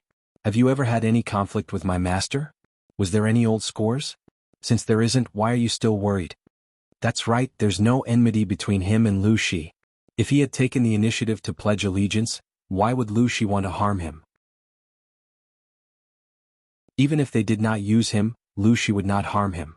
On the contrary, he would treat him kindly. Otherwise, once word of this got out, Lu Shi's enemies would only stubbornly resist. Surrendering meant death, not surrendering meant death. So, it was better to fight to the end and not surrender. The balance in his heart slowly tilted towards Jiang Pingji. Wei Xi knew that the time was ripe, so he did not rush him. Instead, he looked relaxed and indifferent, calm and elegant. Can you guarantee that Lu Shi won't turn his back on us? My lord has set her sights on the world. A mere Qiyu County is not worth her breaking her promise. The second-in-command's face turned green and black. He understood that he was being looked down upon, but what made him feel helpless was that others had the right to look down on him. Thus, he struggled even more intensely in his heart. At this moment, Wei Xi got up from his seat and flicked his sleeves. His voice was as clear as a clear spring in the mountains, as if one's whole body was immersed in an icy spring on a hot summer day. It made one shiver uncontrollably. General, time is running out, he said with a smile. My lord has been ordered to rescue the king. If the attack fails for a long time, he will definitely withdraw his troops to defend the 3 counties. Without the pressure from my lord, Do you think the Red Lotus group will let this go and not pursue your crimes of kidnapping the leader and defying the judgment of the sect? Even without Wei Si's reminder, the second-in-command knew what would happen to him just by thinking about that scenario. Wei Si added fuel to the fire. General, you have a strong military force, but most of them are followers of the Red Lotus group. According to my speculation, except for a few trusted subordinates, no one else should know that you harmed the leader, right? If my lord withdraws his troops, the Red Lotus group will find a way to prove your crimes. General, do you think that those followers who worship the leader won't turn against you? Not only would they turn against him, but they might even have their heads chopped off if they slacked off for a nap. The second-in-command knew that his position was unstable, but after listening to Wei Si's words, he realized that the situation was far more serious than he had imagined. Now he was afraid and he restrained his arrogance. Once he understood, he was more adaptable than anyone else. He bowed in a nondescript manner and asked for guidance. Please guide me, sir. Wei Si sat back in his seat, a faint smile on his lips. I dare not say that I can guide you, but I do have a few good words to tell you, General. Wei Si had arrived at the right time. The envoy sent by the Red Lotus group for peace talks had arrived during the day. He tried every possible way to persuade the second-in-command, and he made a bunch of promises. The second-in-command was uneasy and did not immediately agree. He only said that he needed to think about it. Not long after nightfall, Wei Si arrived. His sincere talk was far more reassuring to the second-in-command than a bunch of promises. In the face of a desperate situation, he would naturally choose the most beneficial path for himself. Relying on Lu Shi might not be a bad idea. Wei Si's words gave the second-in-command a glimmer of hope. He secretly gritted his teeth and said to Wei Si, during the day the Red Lotus group sent an envoy to persuade me to join forces with them. In order to show my sincerity, I'll get someone to kill those bastards. I only hope that you can put in a few good words for me. Wei Si stopped the second-in-command and said, You must not. The second-in-command was surprised. Why not? We'll alert the enemy. Wei Si did not even bat an eyelid as he continued, If the envoy they sent is killed by you, they will surely know that you have defected to my master. When that time comes, they will be on guard and you will be in danger. It's better to hold back for now, pretend to agree to cooperate, lure their elites into the city, and then lay an ambush, catching them like a turtle in a jar. At that time they will be leaderless, and the Red Lotus group outside the city will have no one to command them. My master will then send troops to capture them. In this way we can definitely eliminate this hidden danger easily. Wei Si said it casually as if it was a very common idea. But when the second-in-command heard it, he faintly felt the urge to sweat. In his opinion, the scholar in front of him was extremely handsome and did not pose a threat at all. If not for this, he would not have had the courage to stay in the same room with someone for so long, because he felt that Wei Si was very weak. Now that he saw it, he felt that scholars were really scary. Their words were like swords and their brushes were like knives. They were casual and could kill people without leaving a trace. Wei Si asked him, What does the general think? The second-in-command stuttered slightly and said, Very, very good. Wei Si continued, In order to win people's trust, I hope that the general can do one more thing. The second-in-command asked him, What is it? Kill me. The second-in-command was stunned. He felt that there was something wrong with his ears. Otherwise, how could he have heard such a strange request? Kill you?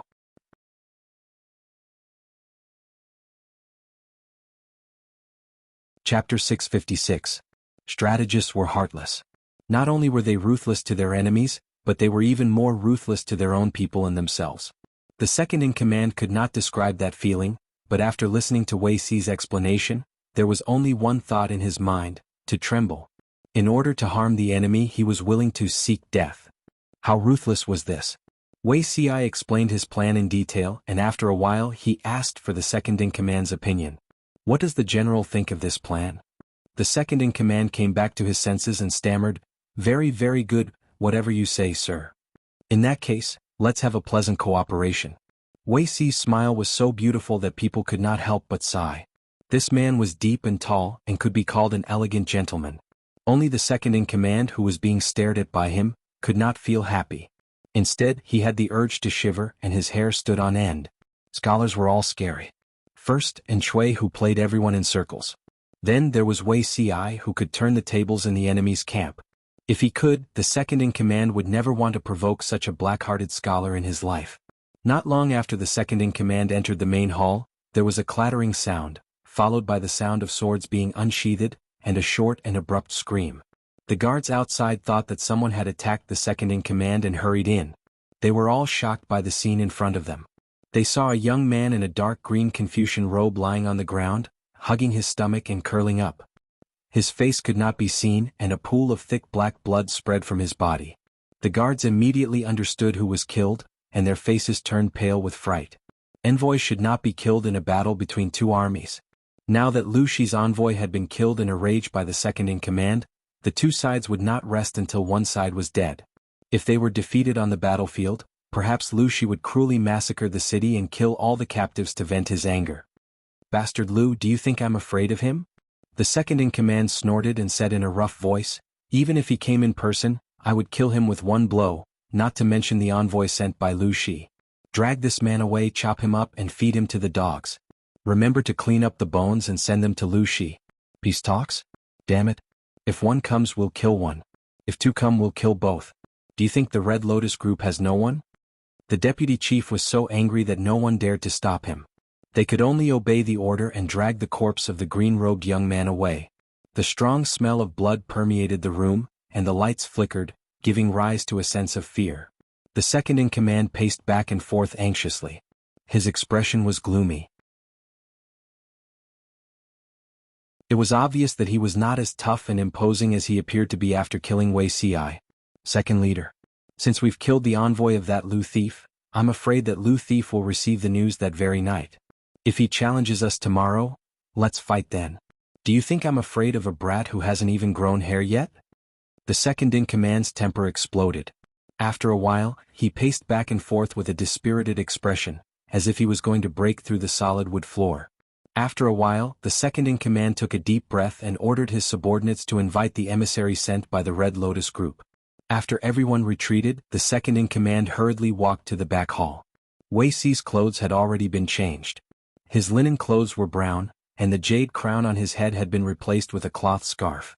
Other than his outstanding looks and temperament, he seemed to be no different from an ordinary scholar. Sir, I've already done as you instructed. Will they take the bait?" Wuxia held a teacup and sipped at it. The taste of the tea was not very good, but he was not a picky person. "Make it quick," Wuxia said. "It's best to lure their elites into the city tomorrow. If time passes, they will become suspicious." The second-in-command nodded obediently and said, "Shall I send someone to escort you out of the city?" Wuxia waved his hand and refused. "I'm a dead man, and should not be exposed in front of others. Even the general's confidants may not be completely trusted. The best way to keep a secret is to have as few people who know about it as possible. I will temporarily disturb the general for a day or two." The second-in-command did not refuse. He was happy that Wuxia was in his hands. At least he had a guarantee. If Lu Shi went back on his word, he would have nothing to fear with Wuxia in his hands. However, the second-in-command thought about it and thought of another more dangerous problem. "Sir, I followed your instructions and returned your human bones to District Magistrate Lu. Will you really not bear a grudge against me?" It would be fine if he passed the message, but if he did not, Lu Shi would chop him up without a second thought. Then he would die an unjust death. Wuxia smiled and said, "Of course not. General, you should rest assured." In fact, Wuxi's plan was an impromptu one. Before meeting the second-in-command, he had thought of many plans, but after seeing him in person, he overturned the previous plan and came up with a new one that was beneficial and harmless. Of course, this was also the most ruthless one. The second-in-command left confidently. Wuxia slowly lowered his eyes. He put down the teacup in his hand, his eyes cold and fierce. Wuxia already had the idea of uprooting the Red Lotus group. Why would he recruit people from the Red Lotus group into his own forces? He did not inform Jiang Pingji of this impromptu plan. In other words, the Lord was unaware of Wuxi's death. Under such circumstances, if the second-in-command died, no one could say anything bad about her. At most, they could say that Wuxia was black-hearted, ruthless, sinister, and treacherous. However, he did not care about his reputation for a long time, or rather, he had trained to be thick-skinned. Others could comment however they wanted, as long as they did not implicate the Lord. Yes, Wuxia had no intention of letting the second-in-command of the Red Lotus group live. Not long after the second-in-command killed Wuxia, in anger, the messenger of the Red Lotus group received the news. After learning that Wei Ci had been killed, chopped into pieces of meat and fed to dogs, and that his incomplete human bones had been sent to Lu Shi overnight, the messenger was so happy that his teeth could not be seen. The second-in-command took the opportunity to express his worries. He had killed Lu Shi's trusted advisor. Wouldn't Lu Shi explode on the spot? The messenger of the Red Lotus group also took advantage of the situation, hoping that the two sides could shake hands and make peace, and use the danger of the city walls to resist Lu Shi. When the second-in-command heard this, he agreed readily. To be honest, in terms of acting, the second-in-command was quite clumsy. However, he had a full beard, and his expression was not easy to observe. In addition, the news that the Red Lotus group had received was too clear. Wei Ci had indeed been stabbed to death by the second-in-command. His face and body were badly mutilated, so they naturally did not suspect anything. The second-in-command had killed Wei Ci, which meant that he could no longer be recruited by Lu Shi. In the second half of the night, Jiang Pingji's tent was brightly lit. She frowned slightly as if she had an ominous premonition. After waiting for a long time, she was about to rest for a while with her hand on her cheek when the sound of hurried footsteps came from outside the tent. What's going on outside? Yang Si lifted the curtain and walked in. His waist was wrapped in white linen and his eyes were bloodshot. He was followed by two attendants. Jiang Pingji keenly smelled the scent of blood. Her heart skipped a beat and she asked, "What's wrong?" Zixiao, he was killed."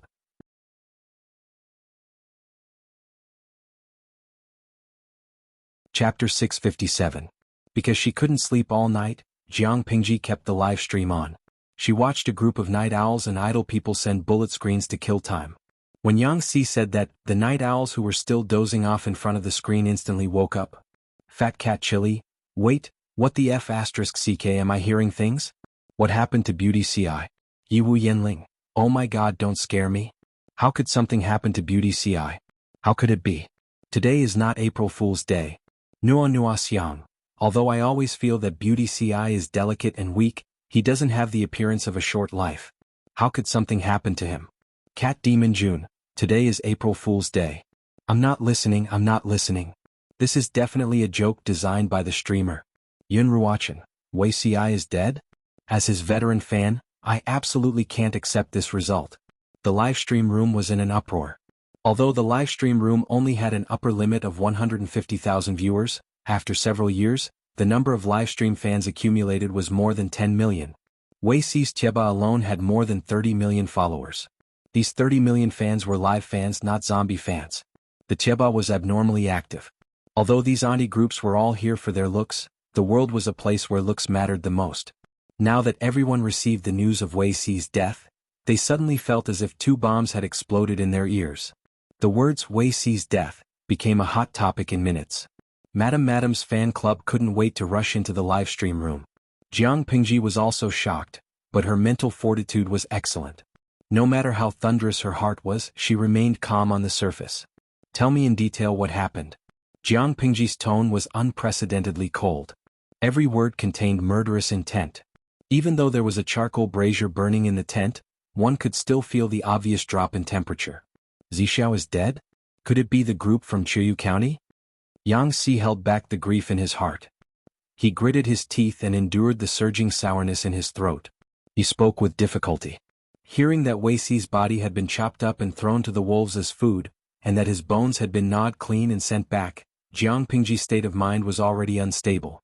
She was as cold as ice, and her murderous intent rose steadily. The livestream room even lost its order. She was not in the mood to care about the explosive bullet screen, and turned her eyes to the two attendants behind Yang Si. Each of them was holding a corner of a piece of white cloth, and the white cloth was wrapped around a heavy object. That was where the smell of blood came from. Yang Si said, "The thieves in Chuyu County threw this on horseback in front of the camp." Jiang Pingji stood up coldly. The two attendants put down the white cloth, revealing a pile of human bones. It was stained with dark blood, and the flesh that wasn't completely eaten was still stuck to the bones. Many places had bite marks of dogs. Jiang Pingji only glanced at him once, and her murderous gaze softened a little. She raised her hand and ordered her attendants to leave. Although Yang Si was immersed in hatred, he also noticed the changes in Jiang Pingji. His gaze then fell on the pile of fresh human bones, and his lips moved for a while. "My lord Zixiao," Jiang Pingji scoffed and snorted. He's not dead.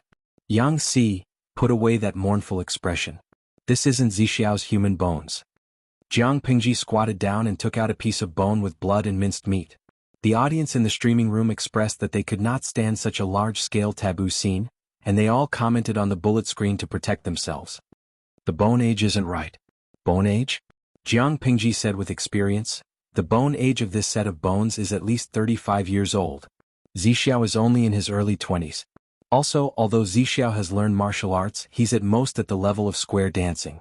The bone age of this set of human bones is obviously that of someone who has been doing strenuous work for a long time. Moreover, Zixiao is on the skinny side, but this set of bones is different. It's at least a size stronger than Zixiao, so he's not Zixiao. Yang Si. Not Zixiao? Then where is Zixiao? Jiang Pingji secretly heaved a sigh of relief, but she appeared calm on the surface. She smiled and said, I'm afraid he's hiding somewhere, sitting back and watching the show begin. Yang Si's expression twitched. He looked at the pile of human bones on the ground with hidden bitterness, and he secretly gritted his teeth. This way, Zixiao. What tricks does he want to play this time? Jiang Pingji rubbed her chin and smiled faintly. In short, it's definitely beneficial to us.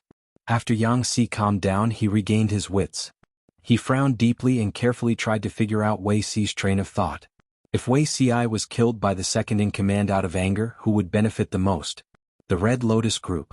Because this move cut off the second-in-command's escape route of relying on Lu Shi, in order to protect himself, he could only continue to ally with his old boss, the Red Lotus Group. His old boss was also happy to accept the second-in-command and his troops. Coupled with the convenience of the city gates of Chiyu County, they could delay Jiang Pingji to death. Not long after, Yang Si understood Wei Si's plan. He was angry and furious. This guy. Can't he tell me in advance what his plan is? He almost scared me out of my wits. Jiang Pingji said, plans can't keep up with changes.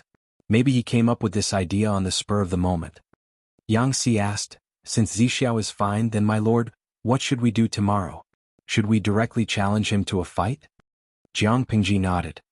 Yes, our trusted advisor has been killed.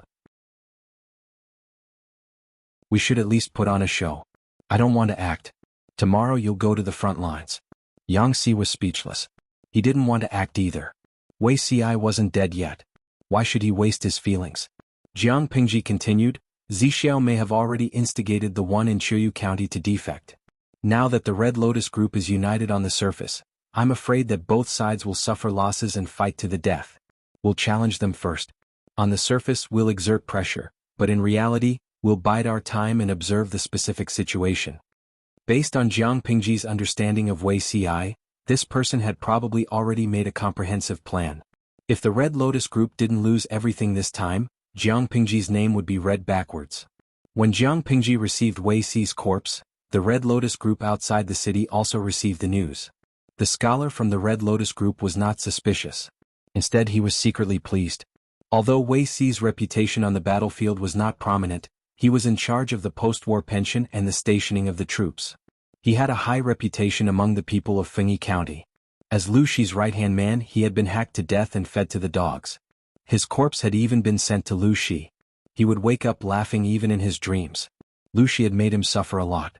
Now that Wei Si was dead, he could be considered to have regained some of his dignity. The scholar was certain that it was impossible for the deputy chief to side with Lu Shi. Naturally, he did not suspect that there was a trick. The two sides agreed to meet the next day to resist Lu Shi together. Before dawn, Jiang Pingji had already sent someone to the foot of the city to challenge them. The generals and soldiers were ready for battle. Their murderous aura shook the sky, and the war drums thundered. Even though they were far away, the people on the city walls could feel the repressed and resentful murderous intent. For a moment, everyone was in a state of panic. The deputy chief's face was a mixture of green and white. Panic and fear surfaced on the surface. The more it was like this, the more relieved the scholar from the Red Lotus Group was.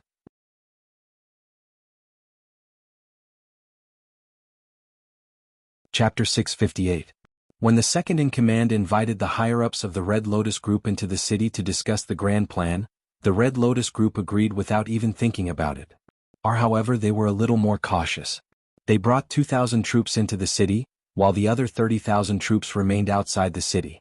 If anything went wrong, these 30,000 troops would rush into the city at the first instance. Are the second-in-command and the military advisor of the Red Lotus Group did not get along very well. Both were fed up with each other, but the current situation was unique and they had no choice but to work together. Are the scholar had already secretly made up his mind.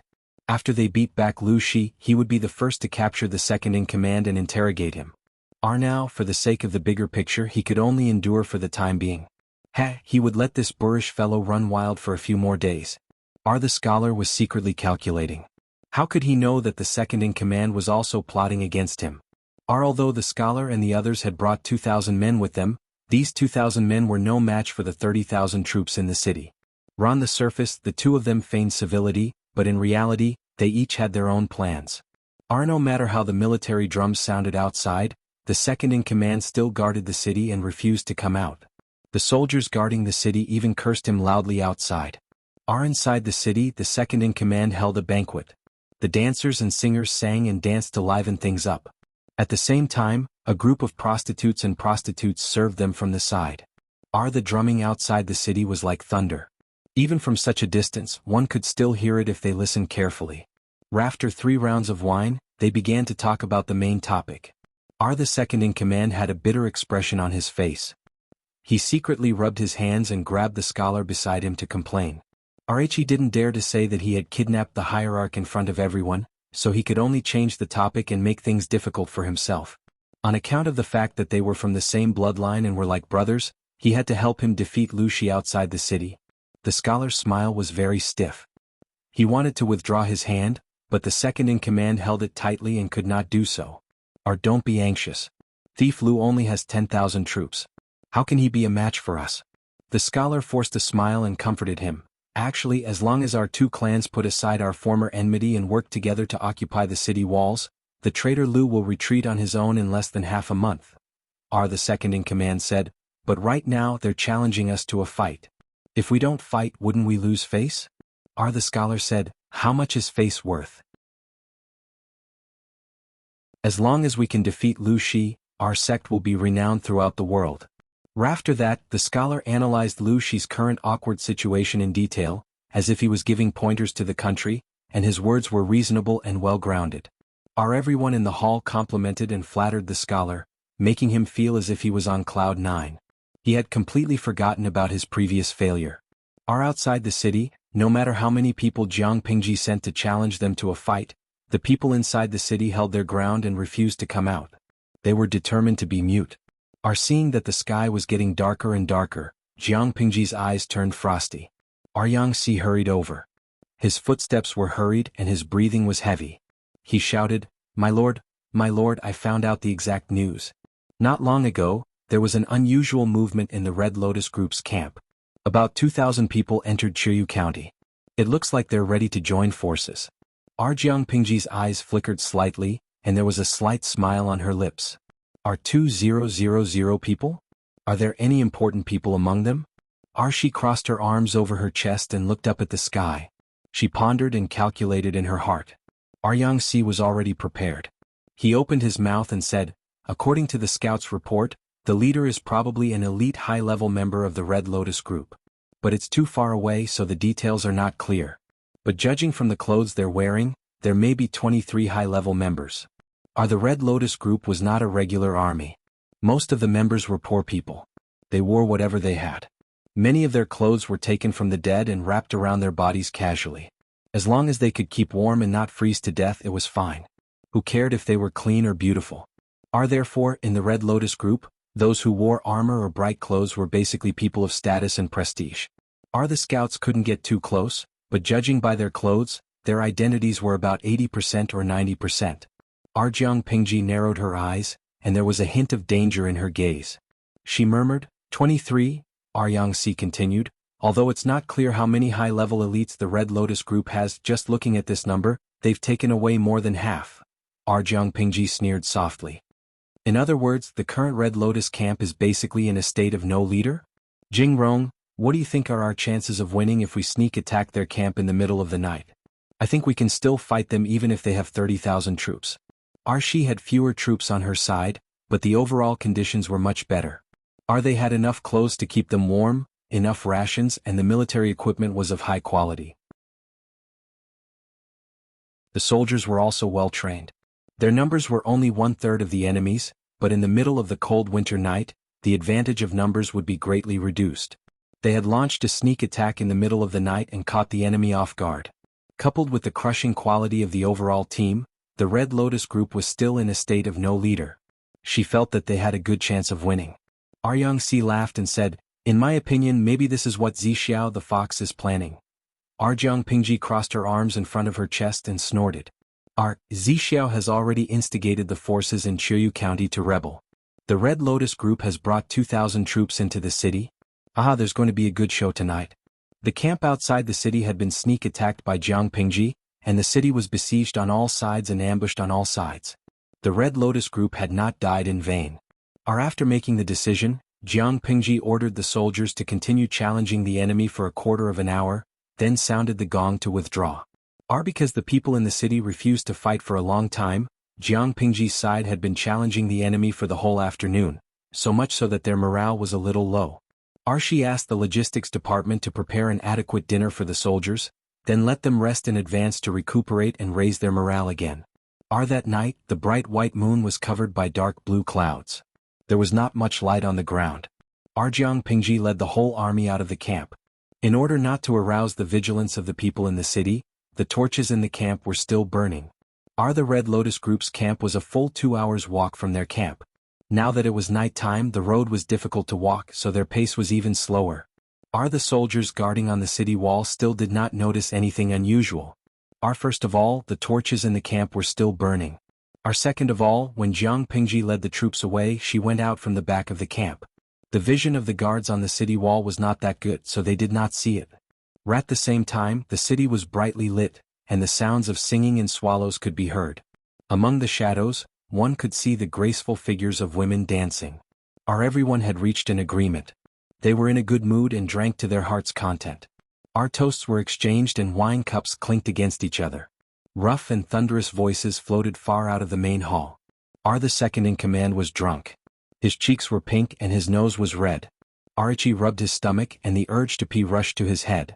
He got up and pushed away the dancer who was attached to him. Arichi said in a loud voice, "You guys eat and drink first. I'm going to relieve myself." Everyone did not suspect anything. Who among them had not gotten up 3 or 4 times to relieve themselves in the toilet? They drank too much, so they were holding in their pee. It was very uncomfortable.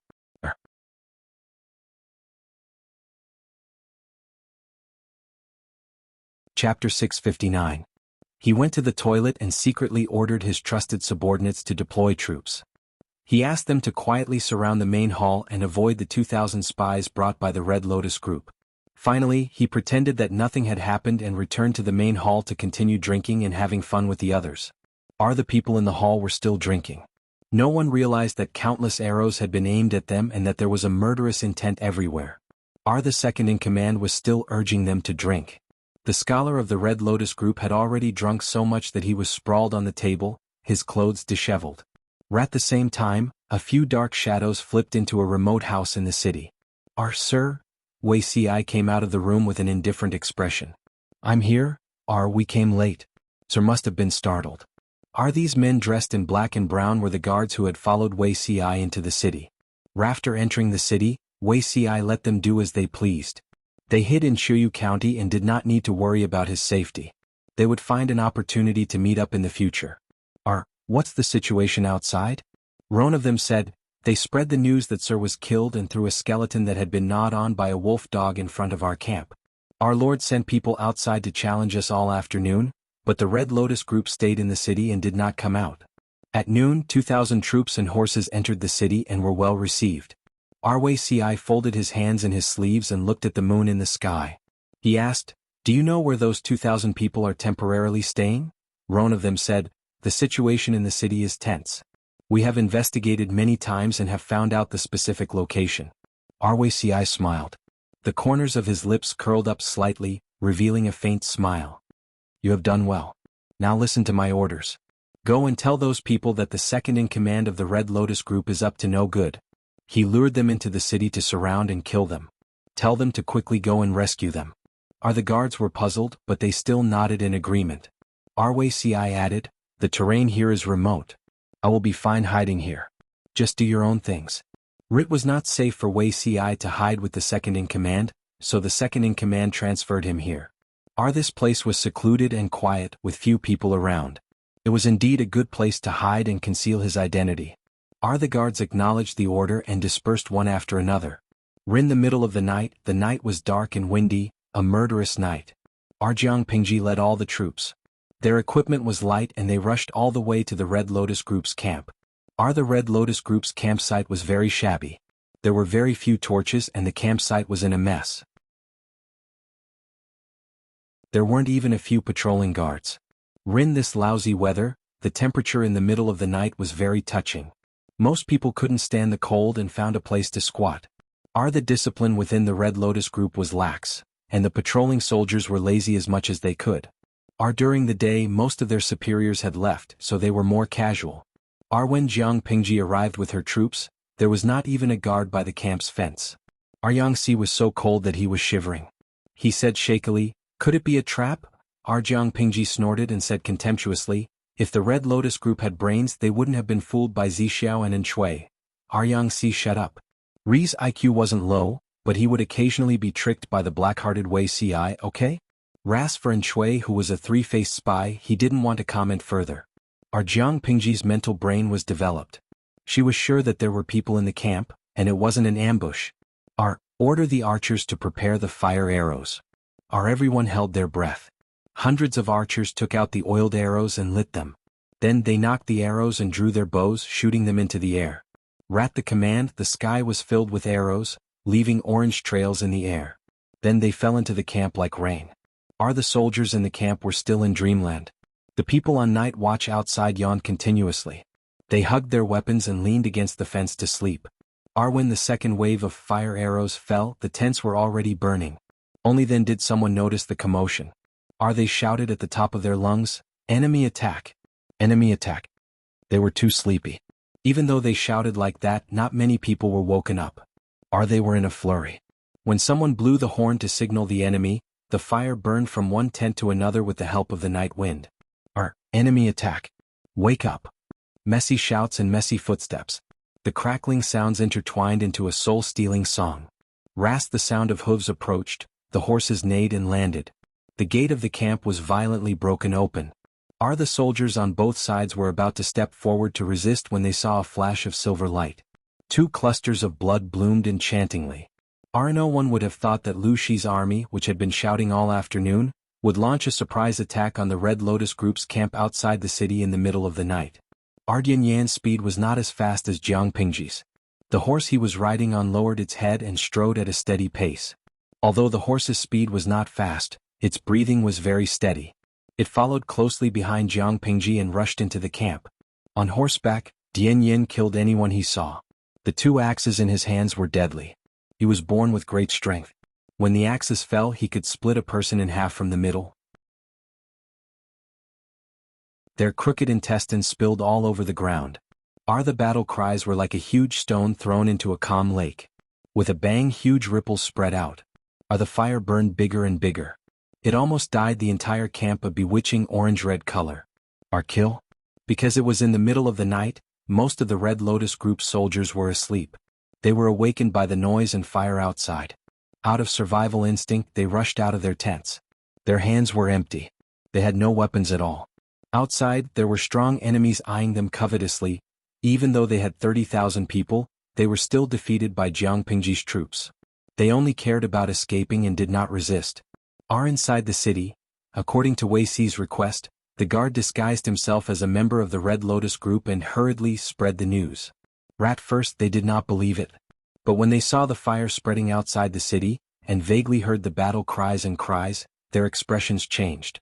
Having achieved his goal, the guard slipped away amid the chaos and sat back to watch the show unfold. At that moment, someone in the hall got up in a daze and wanted to relieve himself. As soon as he pushed the door open, he saw that there was something unusual in the dark night. The orange-red light of the fire dyed half the sky red. It was like a burning cloud. What's that? Ichi was in a daze. As soon as he took a step forward, his mind quivered and he suddenly remembered. Wasn't that the place where they had set up camp? Ichi sobered up from his drunkenness. Cold sweat broke out on his back. That was not all. With the help of the candlelight outside, he vaguely saw some strange figures in the distance. A sense of crisis rose from the soles of his feet to his head. It made his scalp tingle and his whole body tremble. Arichi retracted his foot, not knowing how to react for a moment. What should I do? What should I do? What should he do? Arichi was so anxious that he was out of his wits. He hurriedly walked back and tried to wake someone up. Halfway through his shout, he noticed a pair of malicious eyes staring at him from above, like a soul-reaping messenger. The second in charge snorted contemptuously, got up and strode away. As soon as he stepped out, the door was immediately pulled shut. Kill them. The second in charge's voice was muffled. After a while, countless arrows pierced through the paper window and shot indiscriminately into the room. The arrowheads were still on fire. The arrows pierced into the wine, and the fire spread instantly. Help, help. The fire swept through the room, and the screams in the room gradually became weaker and shorter. The second in charge sneered, put his hands behind his back and strode away. However, he had not gone far when he heard hurried footsteps coming from outside, accompanied by shouts of killing. They were getting closer and closer. R's face paled. Dozens of people rushed through the heavy vermilion door. It was actually the 2,000 men brought by the Red Lotus group.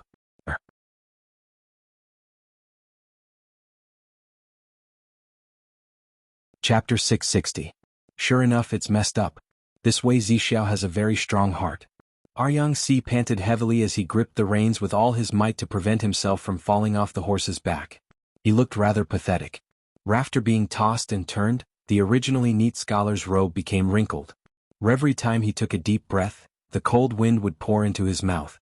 Yang-si turned his head to look at Chiyu County. He saw that the night sky above the county had also been dyed orange-red, giving off a dangerous and enchanting light. This is called telepathy. Jiang Pingji stood on the horse with a faint smile on her face. Yang-si spat and said angrily, "What telepathy? I think he's just looking for trouble. Who knows who that pile of human bones belongs to? If we believe that Zixiao has been killed, I'm afraid we'll miss the battle. He's good, at least let us know." Speaking of this, Yang-si was also very depressed. Looking at the pile of human bones, Yang-si also thought that it was Wei Si's corpse. He was really sad for a while. If it wasn't for his lord who quickly identified it, he might still be in the dark. Hearing that, Jiang Pingji's slightly pale lips curled into a beautiful arc. Maybe this is also within his expectations. He knows that I won't be deceived by the corpses, let alone miss the battle. After she finished speaking, Jiang Pingji waved the long spear in her hand. The originally silver-white long spear had been soaked in fresh blood. The whole spear was scarlet. The warm fresh blood quickly cooled under the cold wind and solidified into blood clots. It was a little sticky and disgusting to the touch. She put down the long spear as if nothing had happened and looked in the direction of the county. Jing Rong, gather the troops and attack Chiyu County. I'll kill you while you're down. Yang-si said, as you wish. Today Chiyu County was already in a mess. Flames were spreading under the push of the wind. Shadows of people were moving about and battle cries were shaking the sky. The guards on the city walls were also implicated. At this moment, a few black shadows approached the city gates and opened the bolts. They pushed together and heard a creaking sound. The tall city gate opened, reducing the trouble for Jiang Pingji and the others. Your subordinates welcomed the Lord. The group of people who opened the door were the guards who accompanied Wei Si into the city. According to Wei Si's orders, they instigated the Red Lotus Group's alliance to break up. Taking advantage of the chaos, they secretly opened the city for Jiang Pingji's army. Where is Zixiao? One of them said, Sir has been moved to a safe place and is waiting for the Lord. The corners of Jiang Pingji's lips curled up slightly. Her eyes reflected the dancing orange-red sparks. When the sparks reached her ears, she felt an inexplicable urge to heat up her ears. Quoting the words of the viewers in the live stream room, the streamer's smile was a little weak. Well done. Generals and soldiers, follow me to kill the enemy. Holding a spear and slapping the horse, they rode ahead. They fought fiercely all night until dawn. The faint light broke through the night sky, and the earth welcomed a brand new day. The fire burned all night, and now only a few flames were still stubbornly holding on. After the flames licked the ground was scorched black. Gray-white smoke was still rising from the broken walls and ruins. As far as the eye could see, it was a scene of desolation. Jiang Pingji patted the black smoke on Little White's body and muttered, "Little White is about to be blackened by the smoke."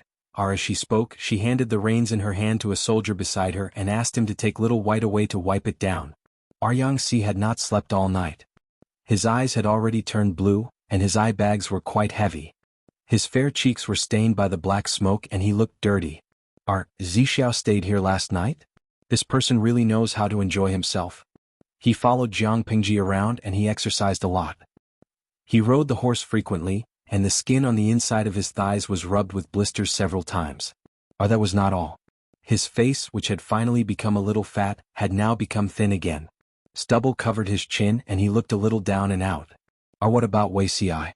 This fellow was really good. He knew how to enjoy himself. This place was remote and quiet. It was not affected by the tangled battle last night at all. The thought of how he was in a sorry state last night, and how Wuxia could still sleep soundly, Yangtze suddenly felt unbalanced. As he spoke, the tightly shut door opened, and a tall scholar in blue walked out. Wasn't it Wuxia? My lord. Jingro. Wuxia did not sleep all night. He paced near the door at dawn, and his feet seemed to be grinding a hole in the ground. In a trance, he heard a familiar voice. His whole body quivered and he hurriedly opened the door. It was indeed Jiang Pingji and Yangtze. Wuxia went forward to greet him. Yangtze put his hands in his wide sleeves, turned his head and ignored him. It was Jiang Pingji who reacted. She stepped forward to greet him. Her eyes turned and she looked Wuxia up and down. Jiang Pingji did not say anything, which made Wuxia nervous for no reason. My lord? Are you all right? She asked. Wuxia felt inexplicably guilty. He calmed his mind and maintained a calm expression. I'm fine. Thank you for your concern, my lord. It's good that you're all right. Jiang Pingji passed by him. Her lips moved and she said in a voice that only the two of them could hear, I'll settle the score with you when we get back.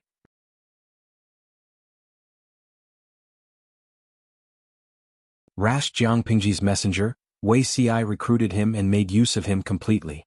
After using him, he created a situation where the second in command was accidentally hacked to death.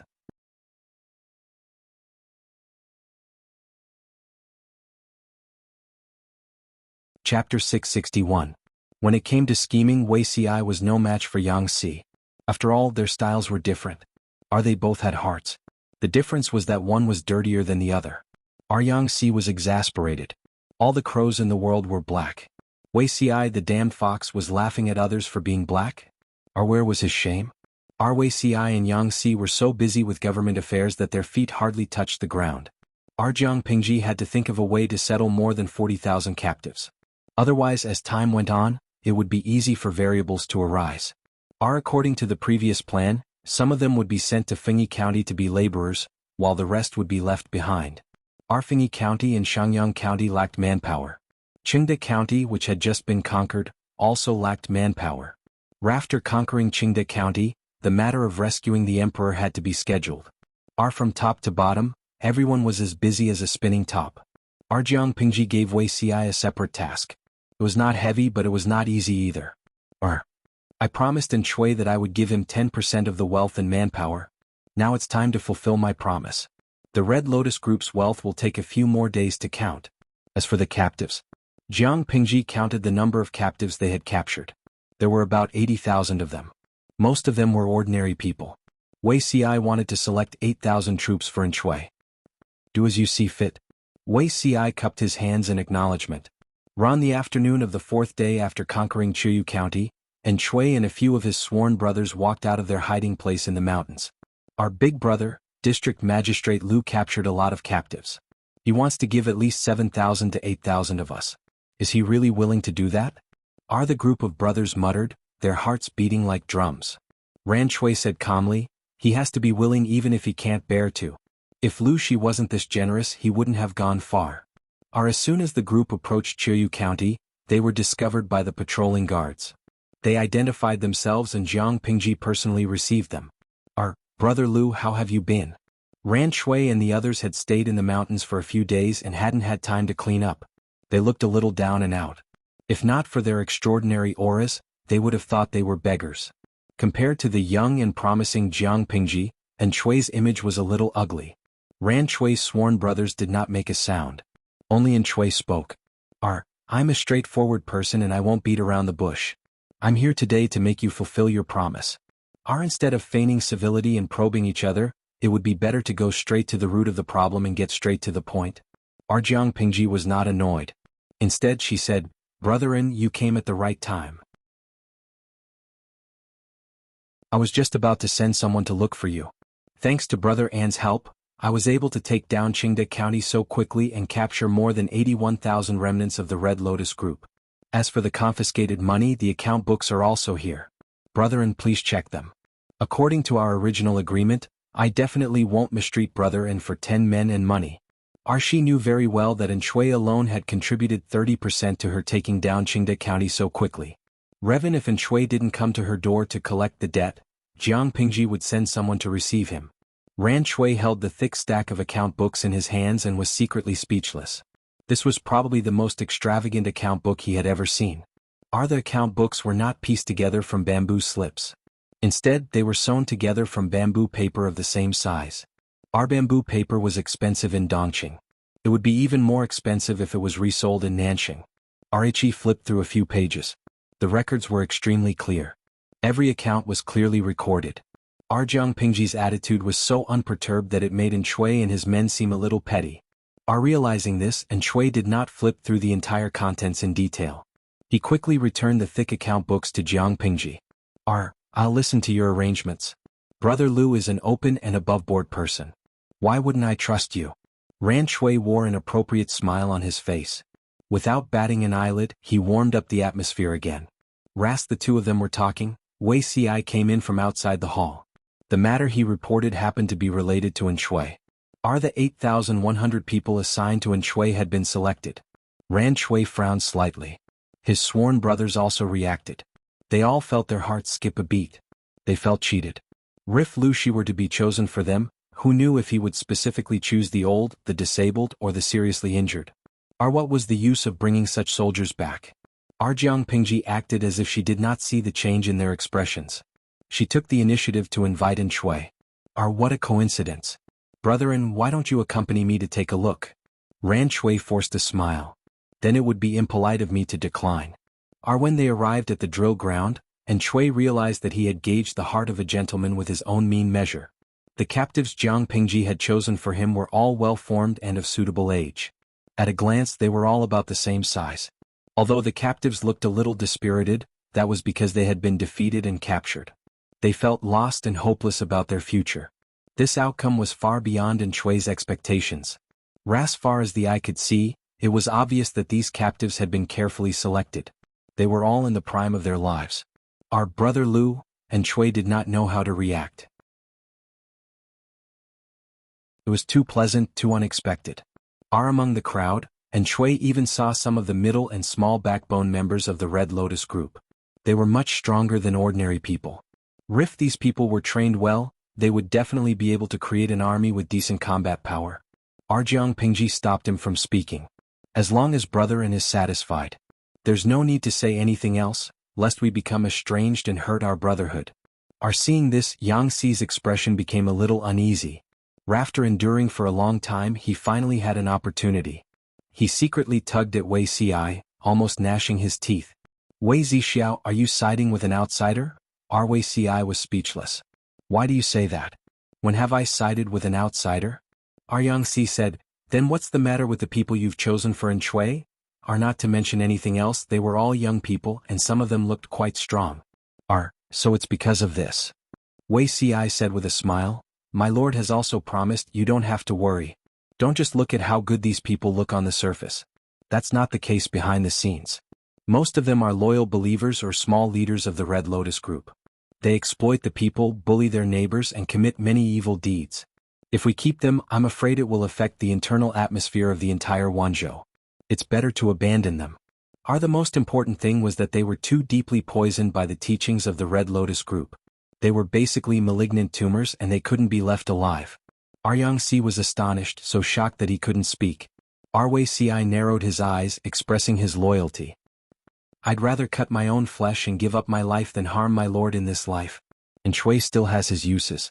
If we use old, weak, and crippled soldiers to fool him, I'm afraid he'll hold a grudge against my lord. However, if we use these 8,000 young and strong men as an explanation, he won't be able to tell that something is fishy in a short time. We can still make use of them a few more times. Jing Rong, what are you looking at? Yang Si had finally regained his composure, but he became strange because of Wei Si's words. Ri's gaze fell behind Wei Si. Wei Si was puzzled at first, then he became flustered. Archie turned his head and saw a very innocent-looking person leaning against the porch. Jiang Pingji had an expression that said, "You guys continue chatting, I'm just looking at the scenery." Wei Si was speechless. How long had she been listening? Wei Si's eyes turned, and he used his gaze to ask Yang Si.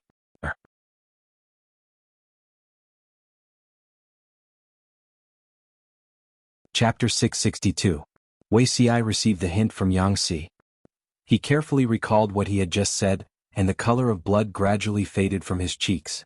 It seemed that he had just said something that he shouldn't have. He tried to open his mouth to change the topic, but his lips moved for a while. He couldn't even say a word.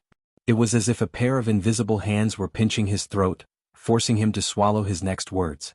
An indescribable feeling spread from his toes and rushed straight to his brain. Jiang Pengji crossed her arms in front of her chest and leaned against the pillar. Her gaze fell on Wei Si with a bit of fierce scrutiny. Yang Si keenly sensed the change in the atmosphere and swallowed nervously. He felt that the atmosphere between the two of them was a little strange. Logically speaking, Wei Si's expression of loyalty was accidentally heard by the Lord. As the Lord, shouldn't she be happy? Similarly, Wei Si's expression of loyalty was heard by the person involved. Even if he wasn't shy, he couldn't be afraid, right? In the end, Yang Si felt that he seemed to have smelled something unusual. Jiang Pengji retracted her gaze and said to Wei Si, "I happened to pass by. You guys continue talking." With that, she simply turned around. At that moment, Wei Si realized that Jiang Pengji was wearing straw sandals instead of wooden clogs. No wonder she walked like she was floating and didn't make any sound. It wasn't until Jiang Pengji's figure disappeared from his field of vision that Wei Si slumped his shoulders in a deflated manner. His eyebrows were slightly furrowed. He said to Yang Si weakly, "Lend me a hand." Yang Si wanted Wei Si to fall, but he held back in the end. "What's wrong with you and the Lord?" Yang Si was conflicted for a while. His eyebrows knitted together. "I think you and the Lord are a little strange." To say it was strange was a euphemistic way of saying it. To put it bluntly, did the two of them have an affair in private? There was a cat scratching his heart, making it itch. Wei Si rubbed his eyebrows with a headache and glanced at him. "What's strange?" Yang Si pinched his chin and glanced at Wei Si from time to time. "Could it be that my previous guess was correct? Do you really have some unspeakable dirty thoughts about your Lord? Or does the Lord have the same kind of feelings for you? Although men are popular nowadays and people don't have much resistance to this kind of thing, you're 6 years apart and you're both monarchs and ministers. This matter is not easy to deal with." As he spoke, Yang Si rubbed his hands. Wei Si was already fuming with anger, yet Yang Si was still coming up with lousy ideas. "Otherwise, Zixiao, you should find someone to marry. If he was worried about his fate, he could take a concubine. At least he would have a woman by his side." The balance of yin and yang was the right way to go. You could have taken the water route, but you chose to take the land route. Although you are older than the Lord, there is a difference in seniority. You can't just suppress the senior. This is disrespectful. If you really want to force it, won't you make me painful? Yang Si was halfway through his sentence when Wei Si rewarded him with an elbow strike that was neither light nor heavy. Yang Si was caught off guard and his expression was twisted. Shameless sneak attack. Wei Si chuckled and raised his brows. Take a stroll in the martial arts arena? What water or land routes? This guy really didn't know how to restrain himself when he started talking dirty. He knew even more than that wastrel Fengzhen. Although Yang Si was still alone in his 20s, his private life was quite rich. Yang Si sucked in a breath of cold air and grimaced. "Fine, I'll leave then. I tried to advise you out of goodwill, but not only do you not know how to be grateful, you even made a false accusation."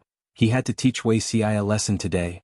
When they arrived at the martial arts arena, Yang Si took out his sword, rolled up his sleeves and pulled out his sword to face Wei Si. Wei Si returned the favor.